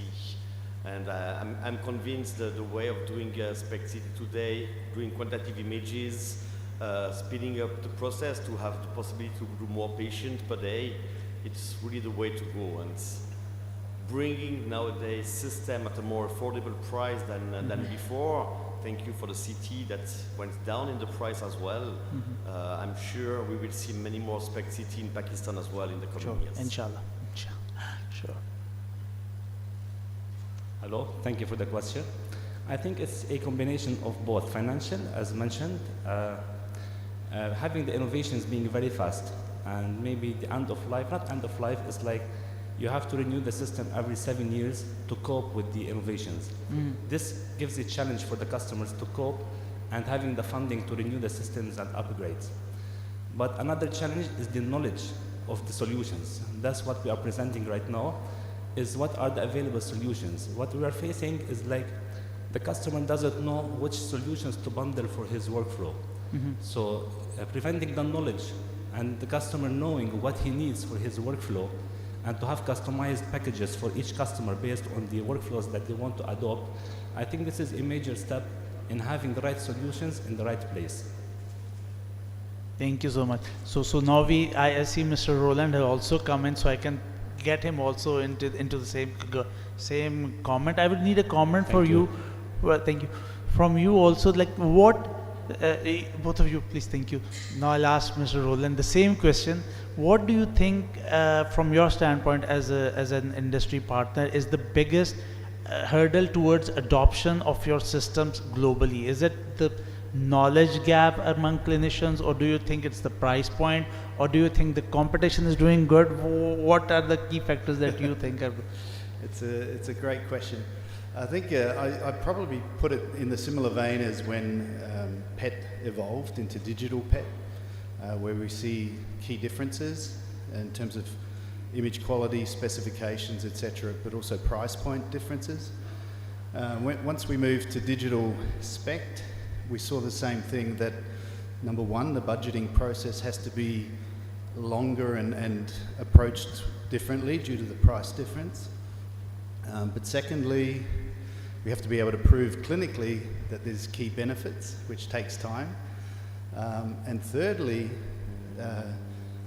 especially in some countries, the physicists control the tender specifications, and so they have to be rewritten for the new technology, which takes time. So these were definitely hurdles that we had for several years, which thankfully we've now overcome. So we know how to work with our customers. Again, it comes to the end user, like they have to know what they want and what kind of equipment do they have available. Thank you so much. And luckily for us, the nuclear medicine physicians are turning into business managers themselves. Thank you so much. If someone from the audience has any question, otherwise I do have a question. Sir, just kindly give a brief introduction. I hope Dr. Akhtar Abbas is available at the line. Dr. Yes, sir. Yes, sir, I'm available. Yeah. Dr. Akhtar, my name is Tahir. I represent Vista, Pakistan. And it's a great thing that DRAP has started registration of the radiopharmaceuticals. And whenever in the past we approached to the DRAP and we were directed to approach to the PNR, Pakistan Nuclear Regulatory Authority. So may I ask that do you have the right resource at the moment? Because in the past, whenever we got the opportunity, and the answer was that at the moment we don't have the right resource to register for the radiopharmaceutical. And what's the situation at the moment? Thank you very much. Sir, as you have already said that DRAP, it is not in my knowledge that why any person was referred to the PNRA, but at the moment we are collaborating with the PNRA. We had a few meetings with them. If we need their assistance, then definitely we will ask them. But DRAP is processing all the applications if they are coming for the local manufacturer or for the import. And if you face any problem, so you can have my phone number, you can have my email address, or you can directly come to the DRAP office, because we have a stakeholder engagement office there. So if any stakeholder or the applicant faces any problem, not only related to the DRAP, but also to the other organizations, we also contact them to resolve the issues. So I hope that if there will be any issue, we will mutually resolve that. Thank you so much, Dr. Akhtar. And I think we had enough questions. Anyone has any last comment, question? Okay, Doctor. This would be the last question from the audience or comment. Assalamu alaikum, Dr. Akhtar. My name is Waqas and I work as radiopharmaceutical specialist in King Faisal Hospital. So I have two questions from you. One is, let's say if a drug is not FDA approved yet, but it has shown quite good promise, and not only in one country, in multi countries, like they have done a lot of clinical work already, and the drug is showing good efficacy and good all of the toxicity and safety profiles. So how DRAP is welcoming in that situation? So can you allow us to do those kind of studies here as well, or you are a bit restrict here? And the second question I have is, second question I have is, when you were showing us the committee chart during your presentation, so there was a chairman and there was also some pharmacists and technicians and like those people, but I couldn't find any guy who was actually the radiochemist or nuclear physicist kind of, who actually knows the field a bit better than like a pharmacist, for example. So what do you think? Is it something you people are considering to add a guy who is a bit more understanding the field and limitations and compatibility things than the normal pharmacist? Thank you so much. Of course, a very direct question for you, sir. Sir, I will answer the both questions. First, maybe I will answer to the second question. As I know that in many hospitals, there are very few radiopharmacists are available in Pakistan. As far as the registration or the licensing board is concerned, the chairman can co-opt any member for his assistance or the assistance of the board also. So you know that like when during my tenure, we only received the one application from the PINSTIC for their renewal, and I personally visited that facility. And if we need any assistance that the specialists on the radiopharmaceuticals are not available, that we can request to the available resources within the country to come to the board and be the co-opted member and guide the board. So this issue is not a problem for us. Whenever there will be any such application, we will consider that. As far as your first question is there, yes, there are a number of products which are not the FDA approved or approved by the other stringent regulatory authorities. I can recall one instance where the same issue happened with the PINSTEC, but they also shared with us an international guideline from maybe the international organization that regulates these all radiation-related issues. So we considered that document as well.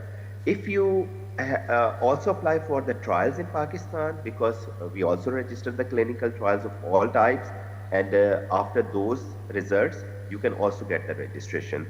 So for the radiopharmaceuticals that I have already told you, that there are very few applicants, where there's only one applicant, or we receive very few applications. So the board has the power, or they can actually waive off any condition in the certain circumstances. So if the product is promising, the results are very promising, and also supported by some clinical data, the board can consider it. Thank you so much, Dr. Akhtar, for your comments. And with this, I come back to my co-chairs and chairs for the brief. Okay, so there is an addition to your comment, Dr. Akhtar. Yes. Sir. Good morning, sir. My name is Dr. I would just like to ask a question about the import of medical equipment. My company name is Radiant Medical, and we import the medical products in Pakistan.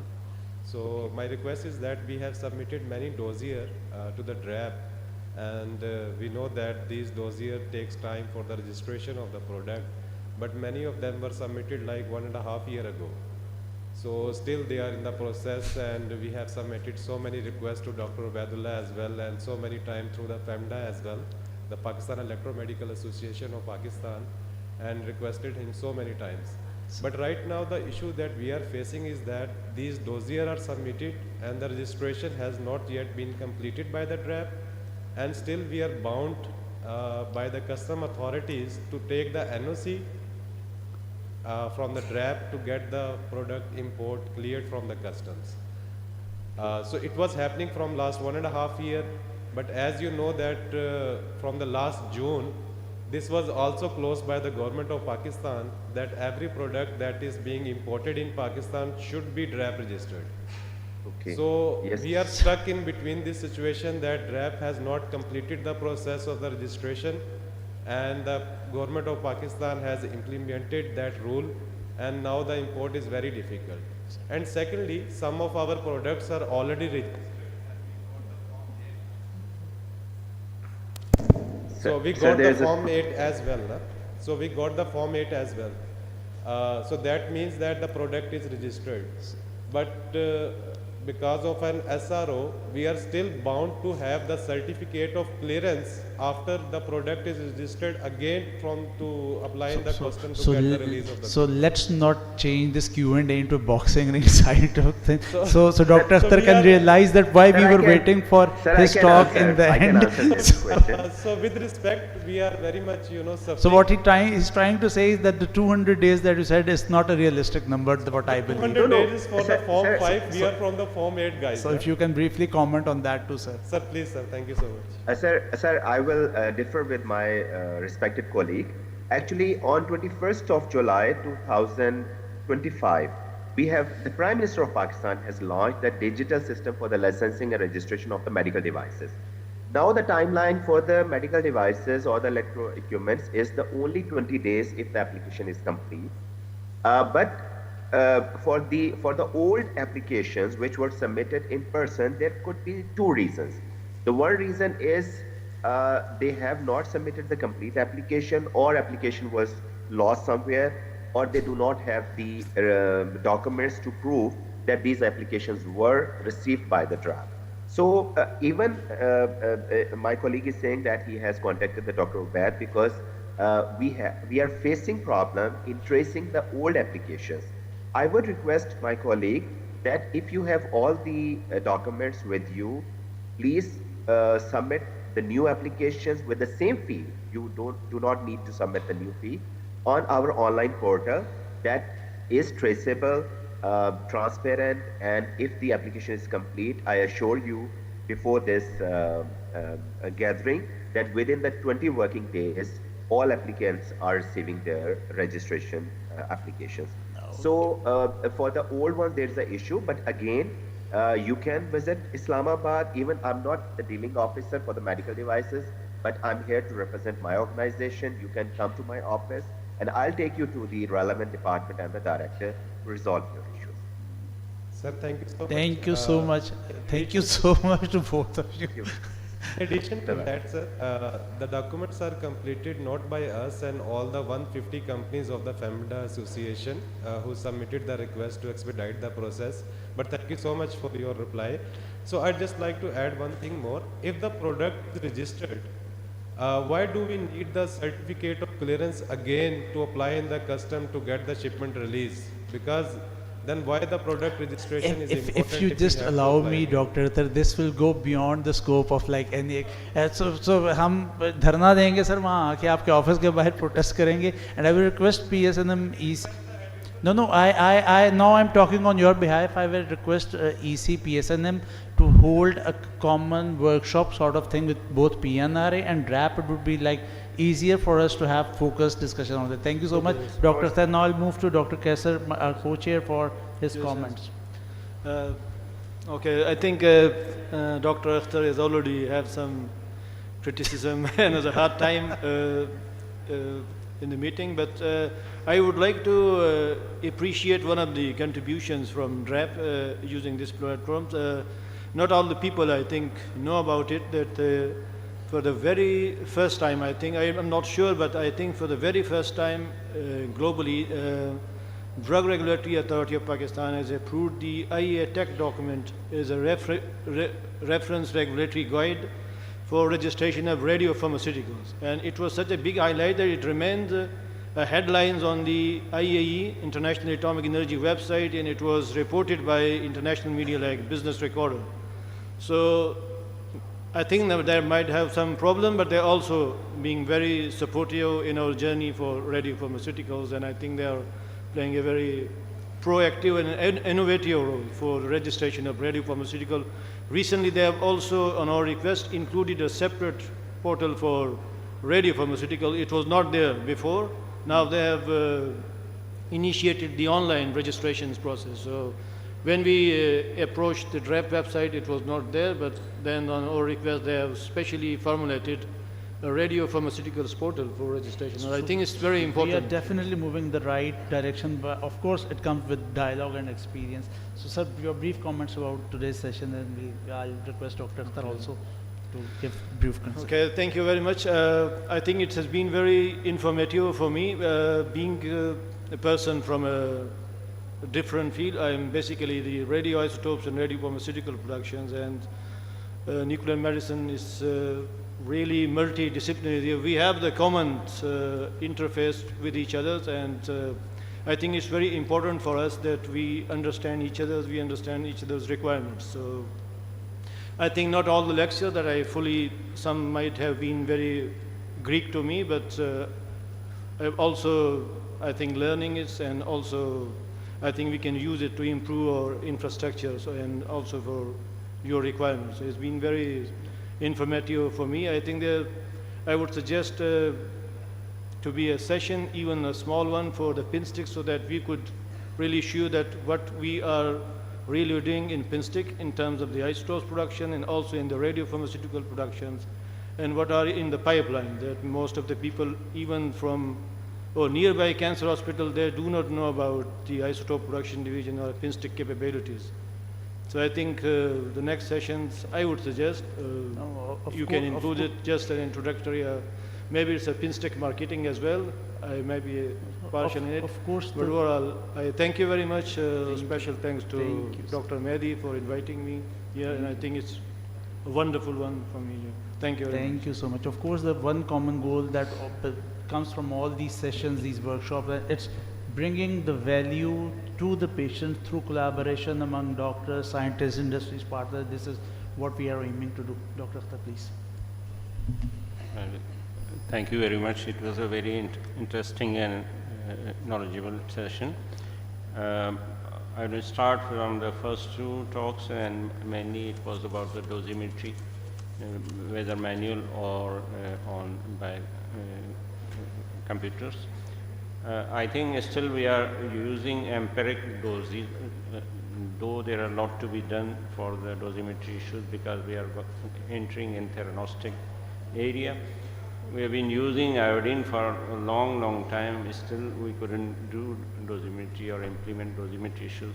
So I think this needs to be addressed definitely. The second component was the instrumentation. Of course, we are very much welcoming for the digital equipments, but the improvement in the analog systems is very much on the side, and I think we will be having new equipments in our ornament for the rest. On the education side, I represent the faculty of College of Physicians and Surgeons. We have been trying to improve the curriculum, and we have implemented the work-based assessment system in our scenario also. But again, the emphasis is on theranostic, and we should modify our curriculum according also. And I thank you all for attending this session, and we can conclude this Thank session. you so much, Dr. Akhtar. And I think now we'll move on to the certificate and shield distribution. I would like to request both my chair and co-chair to be at the presenting area, and I will also request Dr. Mehdi to join them on stage, and I'll call on all the speakers one by one, and they can please come and collect their certificates. I think Dr. Ambreen Khabar is not here. So may I request Dr. Shabana to collect on her behalf.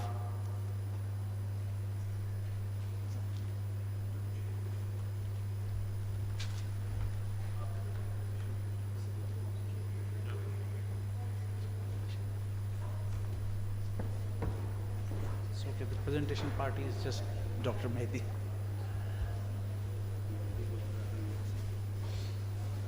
Doctor बीन की जगह वो नहीं है ना उनकी जगह इनको देना on her behalf she'll collect on her behalf she will just collect on her behalf Dr. Bean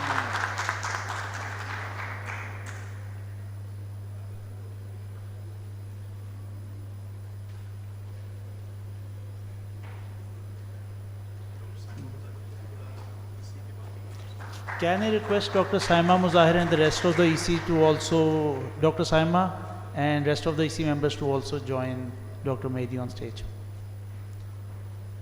Dr. Sander Christoph Berna.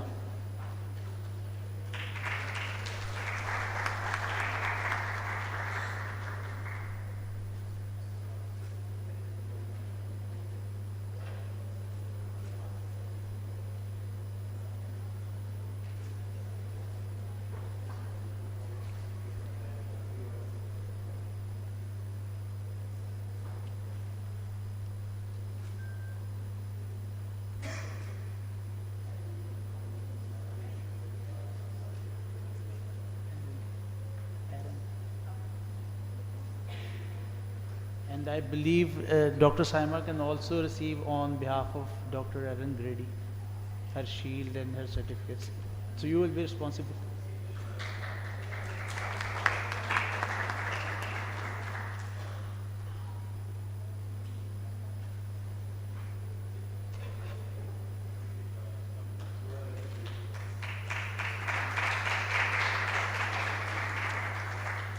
Dr. Waqas Rafiq.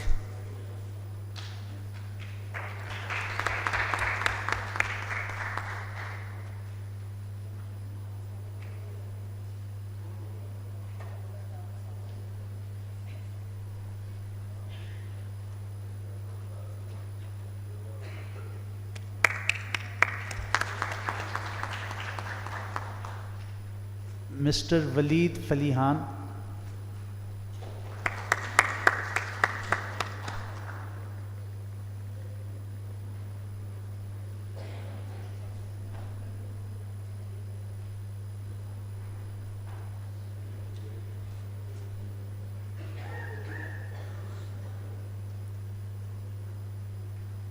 Mr. Roland Scholl.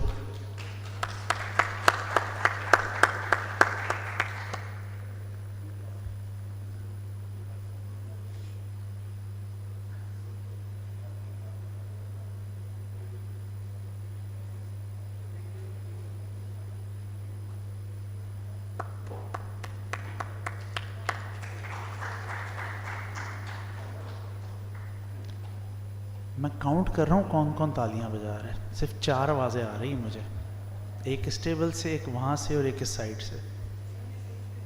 अब नेक्स्ट पे सब जाएंगे, दोबारा सबकी कसर पूरी करनी है।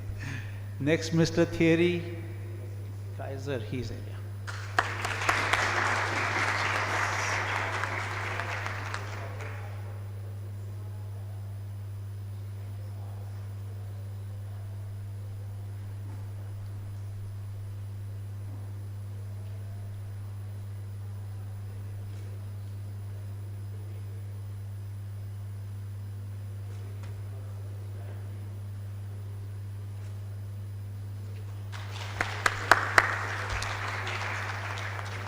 Next would be the co-chair for the session, Dr. Kaisar Khan.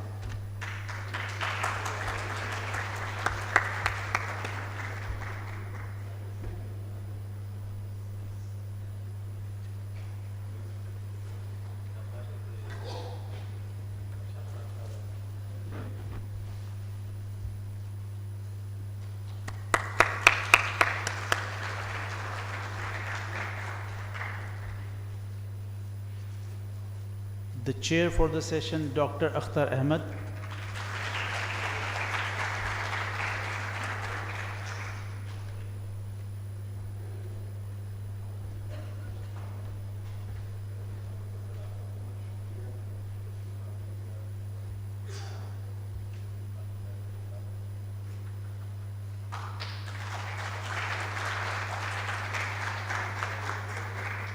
And I assume that I also get something out of it. So it's me and then.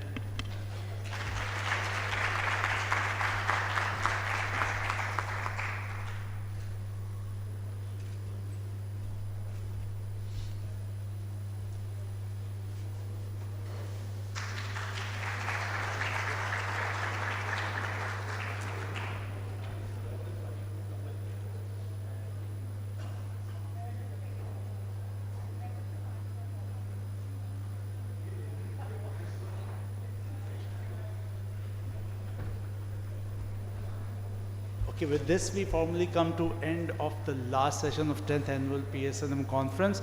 Thank you so much for being such a wonderful audience, and now it's over to EC representatives to take us with the closing ceremony. Thank you, everyone.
Assalamu alaikum. It has been indeed a truly enriching conference. 3 days of scientific learning, collaboration, and inspiration.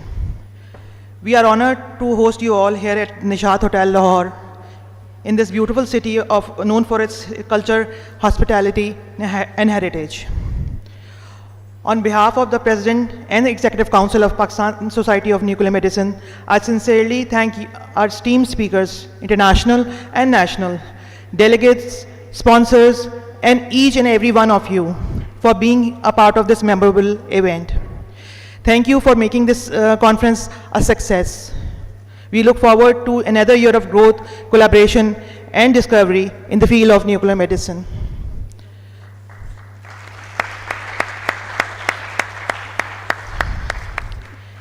We would like to present souvenirs to some of our esteemed guests here. Dr. Mehdi Raza, President, Pakistan Society of Nuclear Medicine, Vice President Dr. Saima Muzahir, General Secretary Dr. Kashif Rahim would do the honors.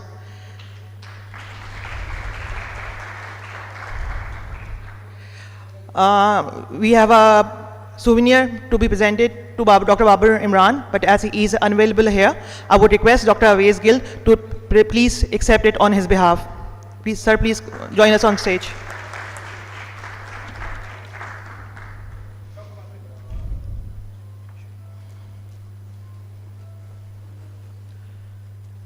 Dr. Hafiz Khush Naseeb.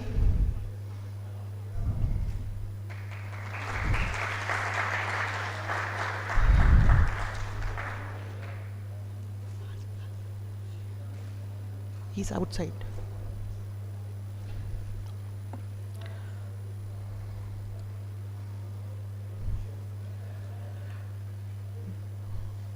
Dr. Syed Ali Raza is here. Actually, they are really busy evaluating the posters. Dr. Amir Bahadur.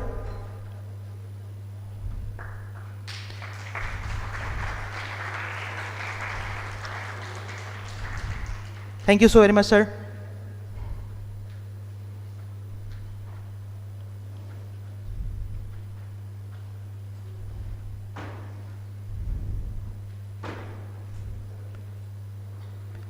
Ms. Noreen Marwat.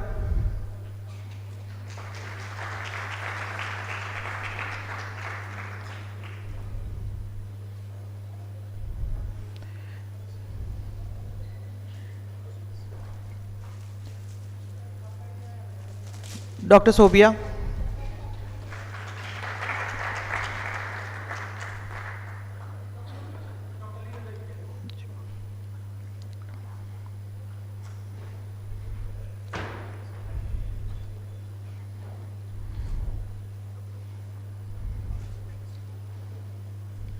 Dr. Syed Ali Raza Naqvi.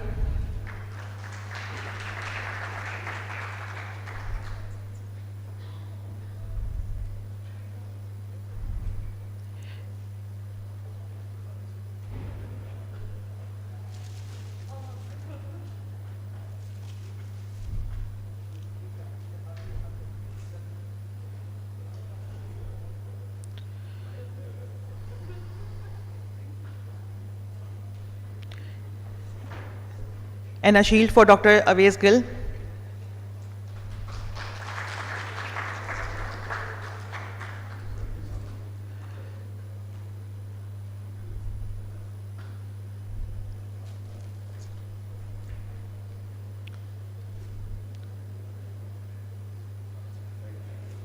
Dr. Hafiz Khush Naseeb.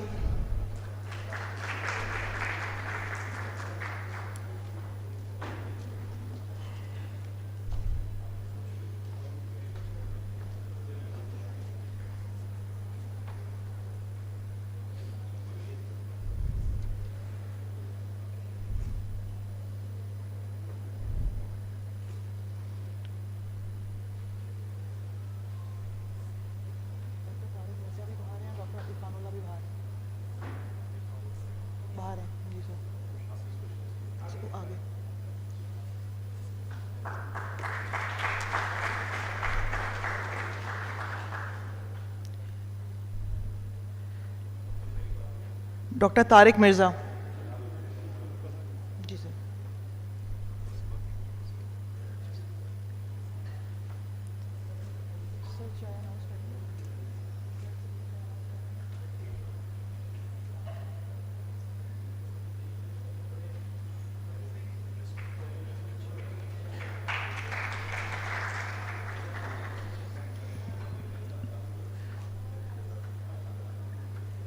Now, I would like our President, Pakistan Society of Nuclear Medicine, Dr. Mehdi Raza, to have some closing remarks from him.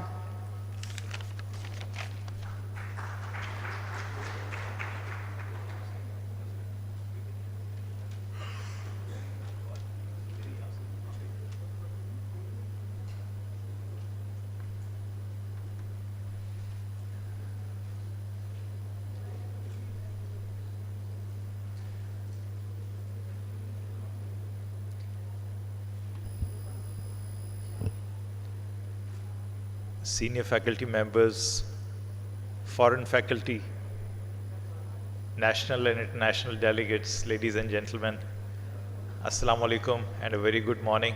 We still have some time left to the noon, so it's still morning. It has been a wonderful experience of interacting with you, being with you, listening to you all, and receiving suggestions and feedback from you all. And I am so proud and feel so privileged standing here before you today, perhaps with a lot of burden off my shoulders right now, and my heart full of appreciation and what would I say? Maybe I'm at loss for words also, and respect for you all, because it appeared to be a difficult task organizing this conference. As you know, I'm based in Rawalpindi, and we do not have any current executive council member who is based in Lahore. So to conduct a conference, to organize it here, and expect people from all over the country and the rest of the world to join was a tall task.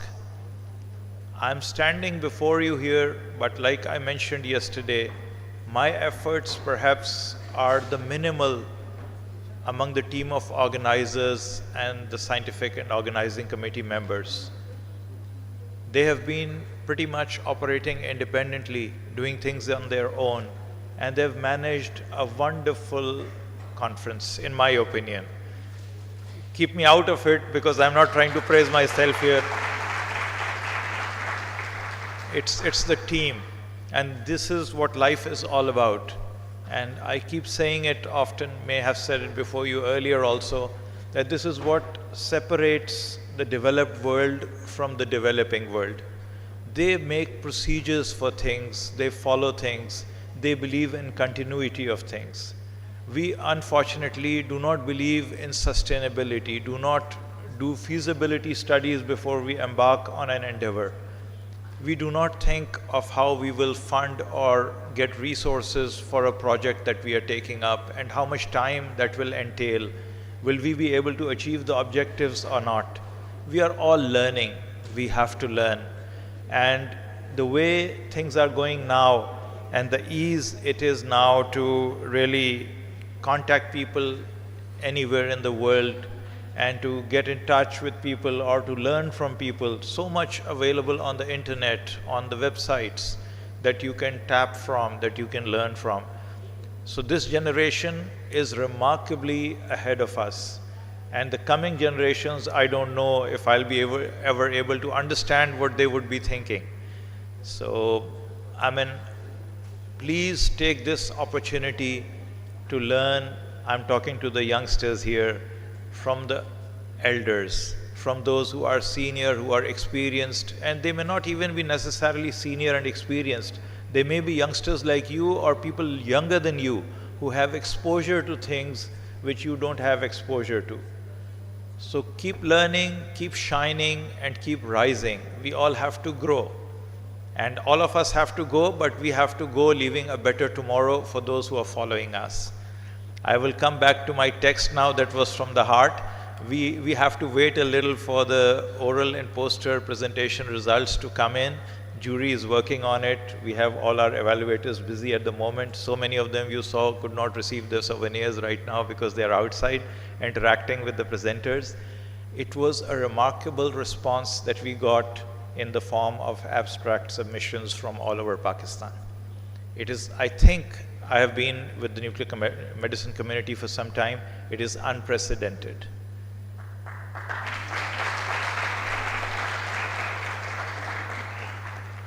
I'll not give you facts and figures because I'm bad at figures, but we were supposed to give oral presentation slots to about 10-15 people. And we got something like 50 to 60 submissions for oral presentations. So all these presentations that will be evaluated now and you will be giving, seeing people come and collect their awards would in fact be people who have been reviewed twice. Once they submitted, they were reviewed to be shortlisted, and once they were shortlisted, they were reviewed to be declared in the first, second, and third positions. So the orals, they were limited to 20 because we had to do that. The evaluators had a tough time sitting through the 3 hours that they evaluated the oral presenters.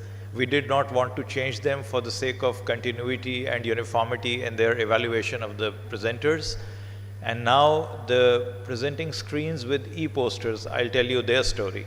We had thought that we would put maybe 10 posters per screen or 15, but we got 60 plus e-posters. So then we opted for a third screen, which we could not procure till the last day, but we got it then. So we had 3 screens, we had 3 teams evaluating each screen, and no screen had less than 20 posters. So this is, too good for Pakistan, maybe not to the scale of what things are at the rest of the world, in the rest of the world, but yes, we are fast coming up, and inshallah, I was the other day in Faisalabad listening to their conference, and somebody was saying that in terms of the scientific output, the Pakistani nation has come up in tens of grades above the position that they were in a few years ago. So that fast progress speaks of our youngsters, their scientific and research acumen, and the hard work that they are putting in. And I'm not depriving their teachers who are supporting them and showing them the way. So please keep doing the way you're doing and keep rising. Thank you. Now I'll come to my message, but before my message, let me share another good thing with you.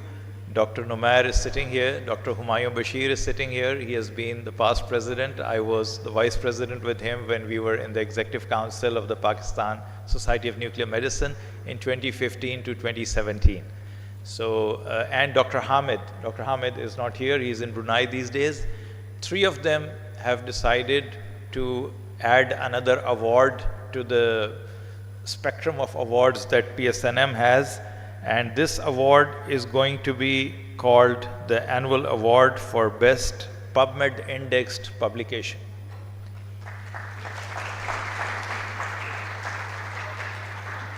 We are yet to work out the details about the award, but it will be roughly $150 that will pay for the cost of publication if somebody sends an article to a journal outside. And it is so difficult for our bright young stars to pay the amounts that those journals require you to pay before they publish your article. So that's going to be a win-win for somebody who is able to apply and send the research for evaluation and review to a respectable PubMed index journal and then get it published.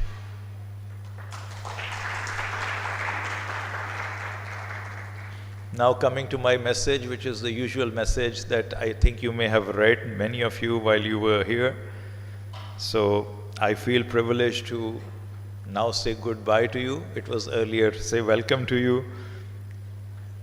This year, the Society, as I've already mentioned before, completed 30 years of its existence. We had the founder president on our welcome address, Dr. Saida Asghar, and she took time to come to us. She was at the dinner also.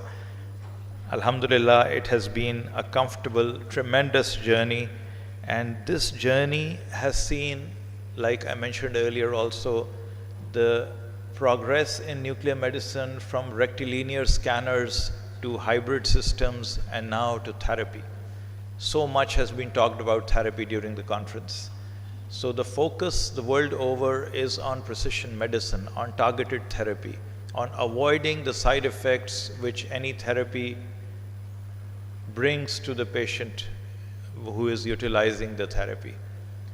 And we have this naturally selected slot in therapy, in targeted therapy, which we should learn and we should accomplish and we should showcase to our peers who are involved in patient care management in Pakistan and overseas.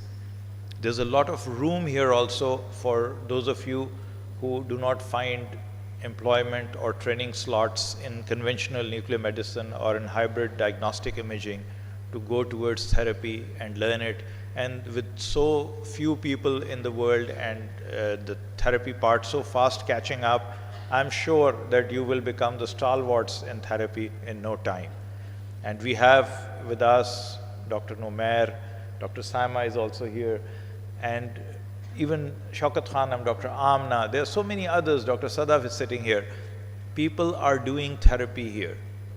We can learn from them, you can start from here, and then you can proceed abroad, you can learn ways of doing things and bring all that experience here. If you want to come back or serve humanity elsewhere in the world, it's a global village now, you can be anywhere and serve the cause. Let me be brief, I think I'm taking a lot of time. How far are the results? Okay, so let me come back to the text. The scientific and organization committees have put their hearts and souls in bringing this academic event to you. And I've seen the active participation that I earlier requested, and I feel that we all find the conference successful and the pre-conference workshops educating and academically rewarding. The faculty we had, or some of them are still here, is a rich mix of renowned international and national figures. And young professionals we try to encourage through the oral and poster presentations and abstract submissions. And they, like I mentioned, responded to our call, and we got an overwhelming response from them. So this is how you see Pakistan rising in research. You see from all across the country, centers nationwide submitting their abstracts, their own research, their collaborations, their views, their work, their reviews. So it's wonderful. The jury, it's almost all people from Pakistan or expatriate Pakistanis who have been abroad, who owe a lot to this country and this nation, and who try to pay back, including my vice president, who is at Emory University, but thought that she should be a part of the payback to the country in the form of transfer of technology, in the form of provision of training slots, educational opportunities, and all of us keep serving humanity the same way. So I would like to thank finally the sponsors, the industry. Without them, we are not able to manage conferences in this budget in our part of the world. We are all having our humble means and our institutions as well. So we need the industry to support us. But the industry also needs to realize, as I have discussed with many of them during my interactions with them during the conference, that they need to develop collaborations. And collaborations are through presence and through true cooperation in capacity building. It is not just me meeting you, you meeting me, I'm inviting you, you are inviting me. No, it has to go beyond that. It has to be beyond the person. It has to be the institutions, the countries, humanity. We all have to work together for a better tomorrow for our youngsters. So finally, we are honored that you responded to our invitation and pray that we were all able to meet your expectations, and we all achieved the targets that we have set for ourselves in our lives and in our careers. May Allah Almighty guide us to spend our time purposefully. Ameen. Thank you very much. Thank you so very much, sir. We have souvenirs for three of our esteemed guests who are out evaluating the posters. I would like to call upon stage Dr. Saqib Khan.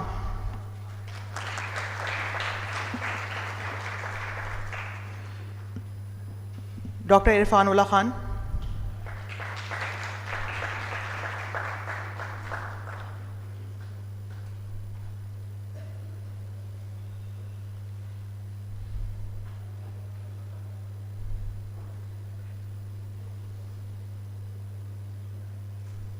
हमारी organizing committee की member हैं हीरम रिम Shahzad.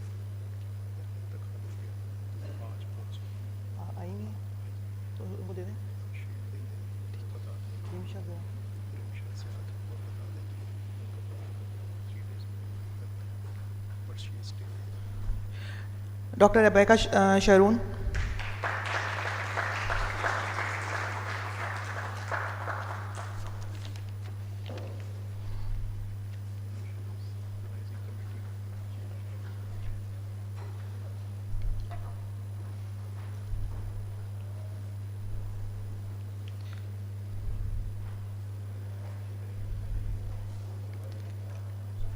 The backbone of our organizing committee, Ms. Rimsha Zia.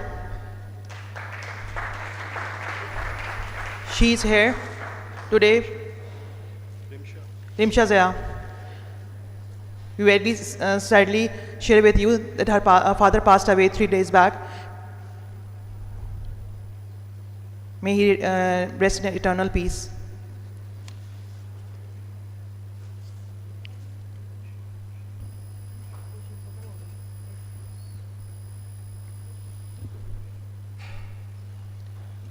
Thank you very much, Rimsha.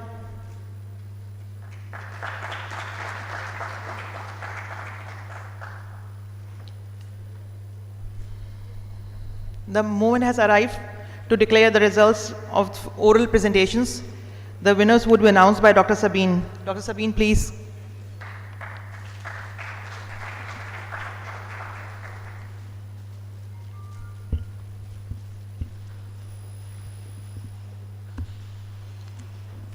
So we had 2 sessions of presentations. We got really a large number of abstracts for oral presentations and e-poster presentations.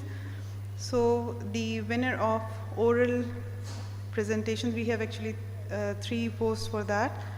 The first prize goes to Dr. Muntaha Fatma Rana.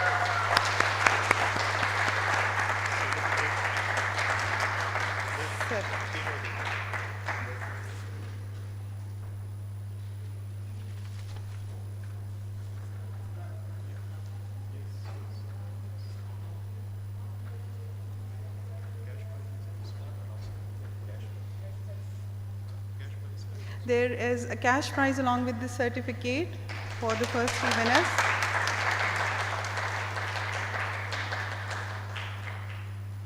It was actually really difficult to decide the winner because all the presentations were so good and we had a really hard time marking the results. The second prize goes to Dr. Tabir Saghir.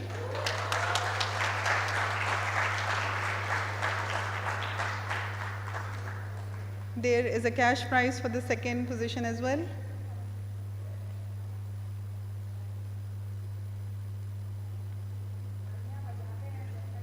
Yes.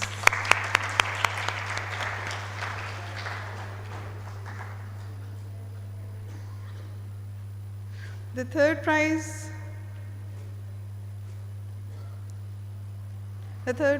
goes to Dr. Varda Ahmed.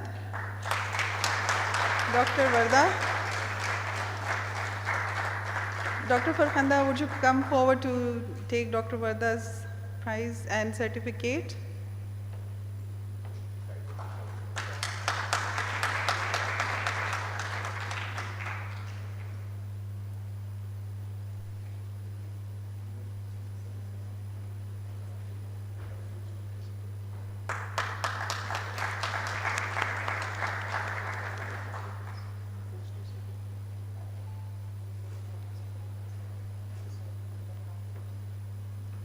We have 2 consolation prizes. First consolation prize is for Maheen Shahryar. She's a medical student. Dr. Humayun Bashir will take her consolation prize.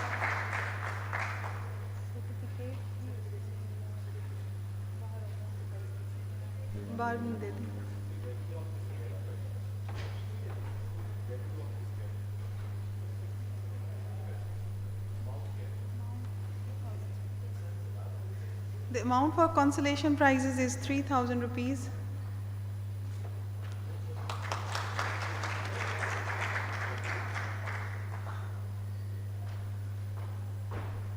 The second consolation prize goes to Nada Aziz.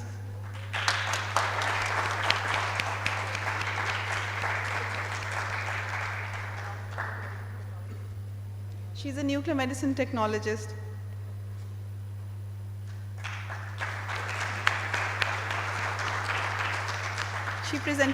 She actually presented really well.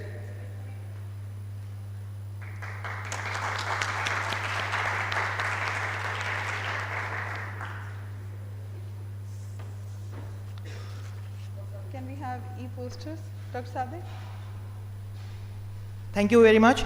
These prizes are only for the top three the top three oral presentations, but all the presentations were very good. They were above average and excellent piece of research work. Thank you everyone for contributing. Now we have, and we are extremely grateful to our evaluators who have given their time and energy and efforts and have been standing in the hall evaluating. I heard a few of them had leg cramps. Now, we would like to share the results of posters, and that will be shared by Dr. Sadek, Dr. Mohammed Sadek, our Finance Secretary.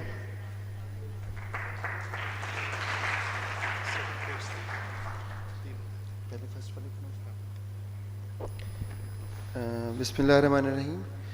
In this conference, there are above 60 posters for evaluation.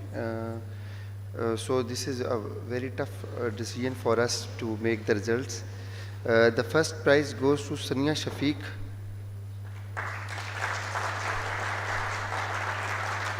There is a certificate and cash prize for her.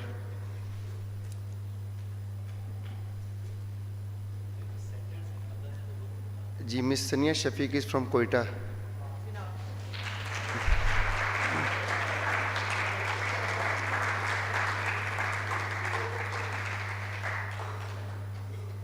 And the second prize goes to Shiza Shahab.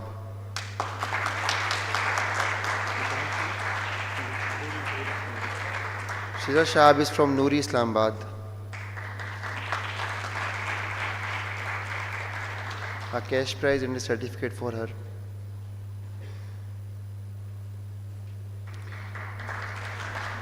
Third prize is for Dr. Aisha Zia.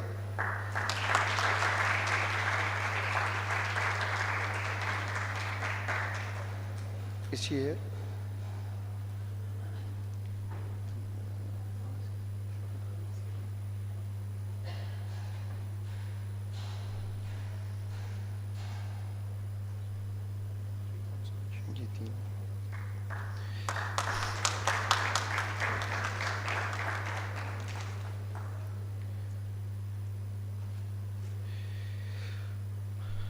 We have also 3 consolation prizes for this category. First, I will invite Dr. Shehzad Qasim from Sinor, Sawat.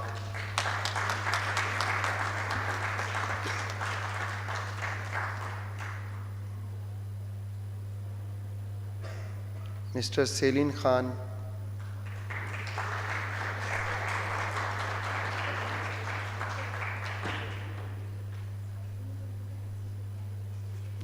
Selin Khan is a nuclear medicine technologist at IRNM Peshawar.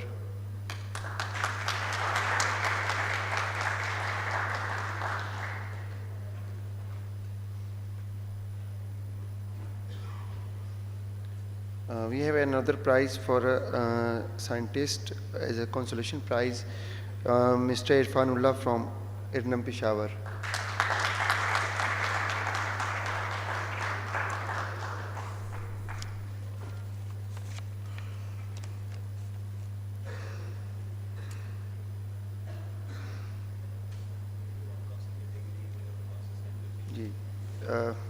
Mr. Irfanullah is a scientist. He is from IRNM Peshawar. Selin Khan was nuclear medicine technologist.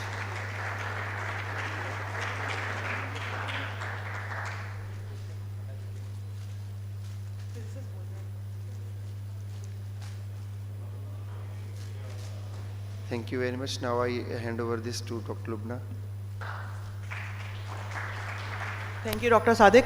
And I would like to add here, Mr. Irfanullah is a great scientist at IRNM, scientist and a physicist. It's always hard to say byes, but I hope that we would be seeing all of you and more of you in our next conference, which would be held in Pindi. And let's say bye and have tea before you leave. Thank you so much.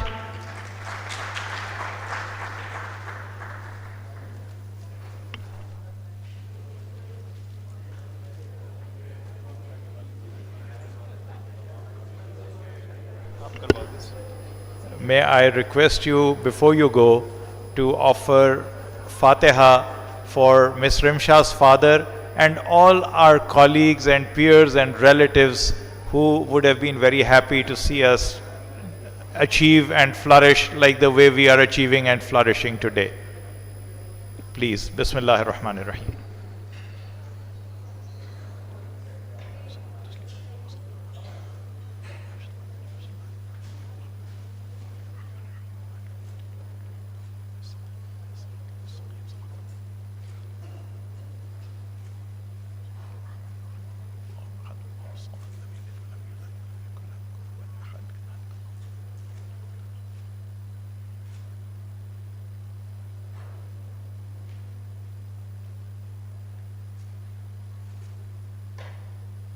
اللهم اغفر للمؤمنين والمؤمنات والمسلمين والمسلمات الأحياء منهم والأموات تابع اللهم بيننا وبينهم بالخيرات إنك مجيب الدعوات إنك على كل شيء قدير سبحان ربك رب العزة عما يصفون وسلام على المرسلين والحمد لله رب العالمين اللهم صل على محمد وآل محمد. Goodbye and thank you so much. في أمان الله.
Wow.